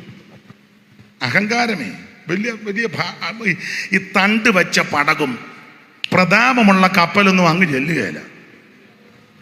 ഒന്ന് താഴെ, ഒന്ന് വിനയപ്പെടെ. വിവരിക്കുന്നില്ല. വലിയവനായ ദൈവം എന്നെയും നിന്നെയും രക്ഷിപ്പാൻ ചെറുതായിട്ട് അവതരിച്ചു. അതാ മന്ന. നമ്മുടെ വലിപ്പഭാവമൊക്കെ ഒന്ന് മാറ്റണേ. സഭയിലുള്ള എല്ലാവർക്കും കൈ കൊടുക്കാത്തവരുണ്ട്, എല്ലാവരോടും മിണ്ടാത്തവരുണ്ട്, ചില വീട്ടിൽ പ്രാർത്ഥന വെച്ചാൽ പോകാത്തവരുണ്ട്, അഥവാ പോയാൽ അവിടെ നിന്ന് വെള്ളം കുടിക്കാത്തവരും ഉണ്ട്. ഇതിനകത്തും ഉണ്ട്. എവിടാ ഇല്ലാത്ത? വലിപ്പഭാവമൊക്കെ ഒന്ന് മാറ്റണേ. ഒന്നുകൂടെ ഒന്ന് വിനയപ്പെടണേ, താഴണേ. ദൈവത്തിന് മഹത്വം. അതാ മന്ന. ഒന്ന് മന്ന അവൻ മുകളിൽ നിന്ന് വന്നതാ. 2 മന്ന ചെറുതാ. 3 മന്ന വാതുക്കെ കിടക്കുക. രാവിലെ കൂടാരവാതിൽ തുറന്നു ചെല്ലുമ്പോൾ വാതുക്കെ കിടപ്പുണ്ട് എന്ന് പറഞ്ഞാൽ രക്ഷ സമീപത്താ. രക്ഷ തപ്പി കിഴക്കോട്ടും പടിഞ്ഞാട്ടും വടക്കോട്ടും തെക്കോട്ടും ഒന്നും ഓടണ്ട. സഹോദര, സ്നേഹിത, മാതാവേ, പിതാവേ, രക്ഷ നിന്റെ സമീപത്താ. ഇത് സുപ്രസാദ കാലം, ഇത് രക്ഷാ ദിവസം. രക്ഷ തേടി എങ്ങോട്ടും പോകണ്ട, 5 പൈസ മുടക്കണ്ട, അര കാശ് മുടക്കണ്ട. രക്ഷകൻ നിന്റെ വാതുക്കലുണ്ട്. ഇന്ന് രാത്രിയിലും നിന്റെ ഹൃദയത്തിന്റെ വാതുക്കൽ നിന്ന് മുട്ടുക. വാതിൽ തുറന്നാൽ ഇന്ന് രാത്രി ആ രക്ഷകൻ നിന്നെ ഏറ്റെടുക്കും. 3 വാതുക്ക കിടപ്പുണ്ട് മന്ന. 2 കാര്യം പറയാം. 4 ഈ മന്ന ഉരുണ്ടതാ. എൻ്റെ ഭാഷ പറഞ്ഞ മന്നയ്ക്ക് മൊനയില്ല. ഈ ഉരുണ്ട സാധനം മേളിൽ നിന്ന് നോക്കിയാലും കീഴെ നിന്ന് നോക്കിയാലും സൈഡ് നോക്കിയാലും എല്ലാം മൊനയില്ല എന്ന് പറഞ്ഞാൽ യേശു ക്രിസ്തുവിൽ യാതൊരു അകൃത്യങ്ങളുമില്ല. നിർദോഷൻ, നിർമ്മലൻ, പവിത്രൻ, പാപികളോട് വേർപെട്ടവൻ, സ്വർഗത്തെക്കാൾ വലിയവൻ. ഇന്ന് രാത്രി ആ കർത്താവ് നമ്മുടെ നടുവിലുണ്ട്. ദൈവത്തിന് മഹത്വം. ഇന്ന് രാത്രി അങ്ങനെ ആ മറഞ്ഞിരിക്കുന്ന മന്ന ആമൻ നമുക്ക് തരുന്നൊരു സുദിനമുണ്ട്. ഞാൻ ആ ഭാഗത്തേക്ക് ഒന്നും പോകുന്നില്ല. മന്നയെ പറ്റി ഒരു കാര്യം കൂടെ പറയാം. ഒരിക്കൽ ഈ ഇസ്രായേൽ മക്കൾ ഈ മന്നയെ ആക്ഷേപിച്ചു. ആമൻ സാരമില്ലാത്ത ആഹാരം ഞങ്ങൾക്ക് വെറുപ്പാണ്. അതുകൊണ്ട് ദൈവം തമ്പുരാൻ പറഞ്ഞു, ഇടങ്ങഴി മന്ന എടുത്ത് സൂക്ഷിച്ചു വെക്കണം, അത് പെട്ടകത്തിനകത്ത് വെക്കണം. ആ പെട്ടകത്തിനകത്ത് മന്ന വെക്കണം. എന്നിട്ടോ ഇത് പോകുന്നിടത്തെല്ലാം ചുമ്മിക്കൊണ്ട് നടക്കണം. ഇന്ന് രാത്രി നമ്മോടുള്ള ബന്ധത്തിൽ ഒരു കാലത്ത് എനിക്കും നിങ്ങൾക്കും ഇത് ഇഷ്ടമില്ലായിരുന്നു, താല്പര്യമില്ലായിരുന്നു. എന്നാൽ കൃപയാൽ യേശുവിനെ രക്ഷിതാവായി സ്വീകരിക്കുവാൻ, ഈ മാർഗത്തിൽ വരുവാൻ, കർത്താവിനെ ഉയർത്തുവാൻ, സാക്ഷിപ്പാൻ ദൈവം നമുക്ക് ഭാഗ്യം നൽകി. ഇന്ന് രാത്രി എന്നെ കേൾക്കുന്ന പ്രിയരെ, ഈ മന്നായെ ഇന്ന് രാത്രി ഏറ്റെടുക്കണം. ദൈവത്തിന് മഹത്വം. മന്ന പൊഴിയുന്നത് രാത്രിയില്ല. രാത്രി ഈ പാളയത്തിൽ മഞ്ഞ് പൊഴിയുമ്പോൾ മന്നയും പൊഴിയും. മഞ്ഞയും കൂടെ പൊഴിയുന്നത്. മഞ്ഞ് ദൈവത്തിൻ്റെ പരിശുദ്ധാത്മാവിന് നിഴലായിട്ട് പഠിക്കാറുണ്ട്. എല്ലാ മഞ്ഞും അല്ല. മൂന്നാറിൽ പോയിച്ച് പരിശുദ്ധാത്മാവെന്നും പറഞ്ഞെടുത്ത് ആടരുത്. വേദപുസ്തകത്തിൽ ചില ഭാഗത്ത് സന്ദർഭോചിതമായിട്ട് മഞ്ഞ് ദൈവത്തിൻ്റെ പരിശുദ്ധാത്മാവിനെ കാണിക്കുന്നു. മന്ന യേശു ക്രിസ്തുവിനെയും ദൈവത്തിൻ്റെ വചനത്തെയും കാണിക്കുന്നു. അങ്ങനെയെങ്കിൽ ഈ മഞ്ഞും മന്നയും കൂടെ ഒന്നിച്ചൊന്ന് പൊടിഞ്ഞ് ആ പ്രിയപ്പെട്ടവർക്ക് അത് അനുഗ്രഹമാണ്. ഞാൻ ദൈവദാസന്മാരോടും ദൈവമക്കളോടും പറയുന്നുണ്ട്, സഭയ്ക്കകത്ത് ഇങ്ങനെ രാത്രിയിൽ മഞ്ഞും മന്നയും പൊടിക്കണം എന്ന് പറഞ്ഞാൽ, ഒന്നുകൂടെ തെളിച്ച് പറഞ്ഞാൽ, നമ്മുടെ ആരാധനയിൽ 1 മണിക്കൂർ നൃത്തം ചെയ്ത് ദൈവത്തെ ആരാധിക്കണം. നിങ്ങളെ വിലയ്ക്ക് വാങ്ങിയിരിക്കുക താങ്കൾക്കുള്ളവരല്ല. ആകയാ നിങ്ങളുടെ ശരീരം കൊണ്ട് ദൈവത്തെ മഹത്വപ്പെടുത്തുവീൻ. നിങ്ങളുടെ അവയവങ്ങൾ അനീതിയുടെ ആയുധങ്ങളാക്കാതെ നീതിയുടെ ആയുധങ്ങളായി ദൈവത്തിന് സമർപ്പിപ്പീൻ. ഈ ലോകത്തിന് അനുരൂപരാകാതെ. എന്നെ കേൾക്കുന്ന പ്രിയരെ, നൃത്തം ചെയ്ത് ദൈവത്തെ ആരാധിക്കണം. കുറഞ്ഞത് 1 മണിക്കൂർ, 1.5 മണിക്കൂർ ദൈവത്തിൻ്റെ വചനവും പറഞ്ഞ് ആ സഭയെ തകർക്കുവാൻ, ആ കൂട്ടായ്മയെ തകർക്കാൻ ഒരു ശക്തിക്കും കഴിയത്തില്ല. ഇന്ന് രാത്രി നമ്മളും ജയമെടുക്കുന്നവരായിരിക്കണം. ജയിച്ചു വരുന്നവർക്ക് മറഞ്ഞിരിക്കുന്ന മന്ന തരും. ബാക്കി ഭാഗം ഞാൻ പ്രസംഗിക്കുന്നില്ല. ഇതുവരെ എന്നെ കേട്ടിരുന്ന എല്ലാവർക്കും നന്ദി. വിശ്വസ്തരും വിശുദ്ധരുമായിട്ട് ജീവിക്കാൻ ജയിക്കണം. ജയിക്കാനുള്ള ഏറ്റവും നല്ല മാർഗം ജയിച്ചവന്റെ കൂടെ നിൽക്കുക. ആരാ ജയിച്ചത്? യേശു ക്രിസ്തു. എന്തിനും ജയിച്ചു? എല്ലാത്തിനും ജയിച്ചു. എല്ലാത്തിനെയും ജയിച്ച് ഒടുവിൽ അവിടുന്ന് മരണത്തെയും ജയിച്ചു. ഇന്ന് രാത്രി ആ കർത്താവ് നമ്മുടെ നടുവിലുണ്ട്. യേശുവിനെ രക്ഷിതാവായി സ്വീകരിച്ച് വെള്ളത്തിൽ മുങ്ങി പിതാവിൻ്റെയും പുത്രൻ്റെയും പരിശുദ്ധാത്മാവിന്റെ നാമത്തിൽ സ്നാനപ്പെട്ട് ആത്മസ്നാനം പ്രാപിച്ച് വേർപാട് പാലിച്ച് അവൻ കർത്താവിന്റെ വരവിനായി നോക്കി പാർക്കുന്ന വിശുദ്ധന്മാരെ ചേർക്കാൻ യേശു വീണ്ടും വരും. അവിടുത്തെ വരവിൽ കൈവിടപ്പെട്ടു പോകരുത്. നിക്കലോവിയ ഉപദേശത്തിൽ പെട്ടുപോകരുത്. ബിലിയാമിന്റെ ഉപദേശത്തിൽ പെട്ടുപോകരുത്. അവൻ ഇന്ന് രാത്രി ധൈര്യത്തോടെ വേണം തിരിച്ചു പോകാൻ. ഒരിക്കലായി ഫലമേൽപ്പിച്ച വിശ്വാസത്തിന് വേണ്ടി പോരാടുവാൻ. എന്നെ കേൾക്കുന്ന എല്ലാവർക്കും ദൈവം ഇടയാക്കട്ടെ. എന്നെ ക്ഷണിച്ച പ്രിയപ്പെട്ടവർക്കും ഇതുവരെ കേട്ടിരുന്നവർക്കും ഒരിക്കൽ കൂടി നന്ദി. കരമുയർത്തി ദൈവത്തെ മഹത്വപ്പെടുത്താം. ആ പഴയ പാട്ടിന് 4 വരി പാടാം. അത് എല്ലാവരും എഴുന്നേറ്റ് നിന്ന് പാടാൻ ഞാൻ പറയുന്നില്ല. കാരണം എഴുന്നേറ്റ് നിൽക്കാൻ പറഞ്ഞാൽ ഇറങ്ങിപ്പോകും. അപ്പോൾ ഇരുന്നുകൊണ്ട് പാടിയാൽ മതി.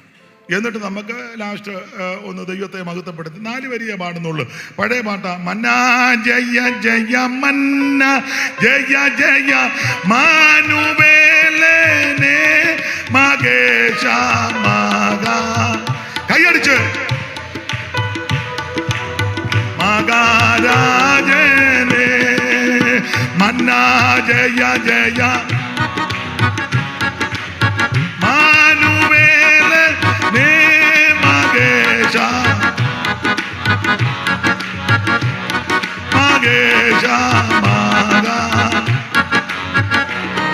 ഓ കകളനാദവും ദൂതർഗണങ്ങളും കോടിരഥങ്ങളുമായി വന്നിടോ പ്രിയ വന്നിടോ പ്രിയ. ഓ മന്നാ ജയ ജയ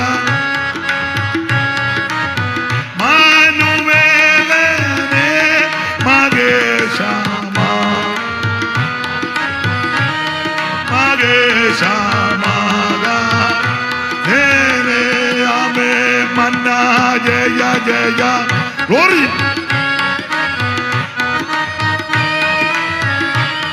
മകേശ മകാര മകേശ. കരമുയർത്തി ഹല്ലേലൂയ പാടാം. ഒരിക്കൽ കൂടി ഹല്ലേലൂയ പാടാം. ഒരപേക്ഷ 1 മിനിറ്റ് ഒന്ന് എഴുന്നേറ്റ് നിൽക്കാൻ പറ്റുമോ? ഒക്കുന്നെങ്കിൽ ആ കരങ്ങളൊന്ന് വീശി ദൈവത്തെ ഒന്ന് മഹത്വപ്പെടുത്തിയാട്ടെ. ഇന്നും എന്തേക്കും വേർപിരിയാതെ ക്രിസ്തുവിൻ കൂടെ പാർക്കുന്ന. ഒരിക്കൽ കൂടെ വീശി. ഇന്നും എന്നേക്കും വേർപിരിയാതെ ക്രിസ്തുവിൻ കൂടെ പാർക്കുന്ന ജനമേ, യഹോവ നിങ്ങളെ അനുഗ്രഹിച്ച് കാക്കുമാറാകട്ടെ. യഹോവ തിരുമുഖം നിങ്ങളുടെ മേൽ പ്രകാശിപ്പിച്ച് നിങ്ങളോട് കൃപയുള്ളവനാകട്ടെ. യഹോവ തിരുമുഖം നിങ്ങളുടെ മേൽ ഉയർത്തി നിങ്ങൾക്ക് സമാധാനം നൽകുമാറാകട്ടെ. കരമുയർത്തി ഹല്ലേലൂയ പാടാം. എല്ലാവർക്കും ഇരിക്കാം. ക്ഷണിച്ചവർക്ക് ഒരിക്കൽ കൂടി നന്ദി. കർത്താവിന്റെ വരവിനായിട്ട് ഒരുങ്ങാം. ദൈവം എല്ലാവരെയും അനുഗ്രഹിക്കുമാറാകും.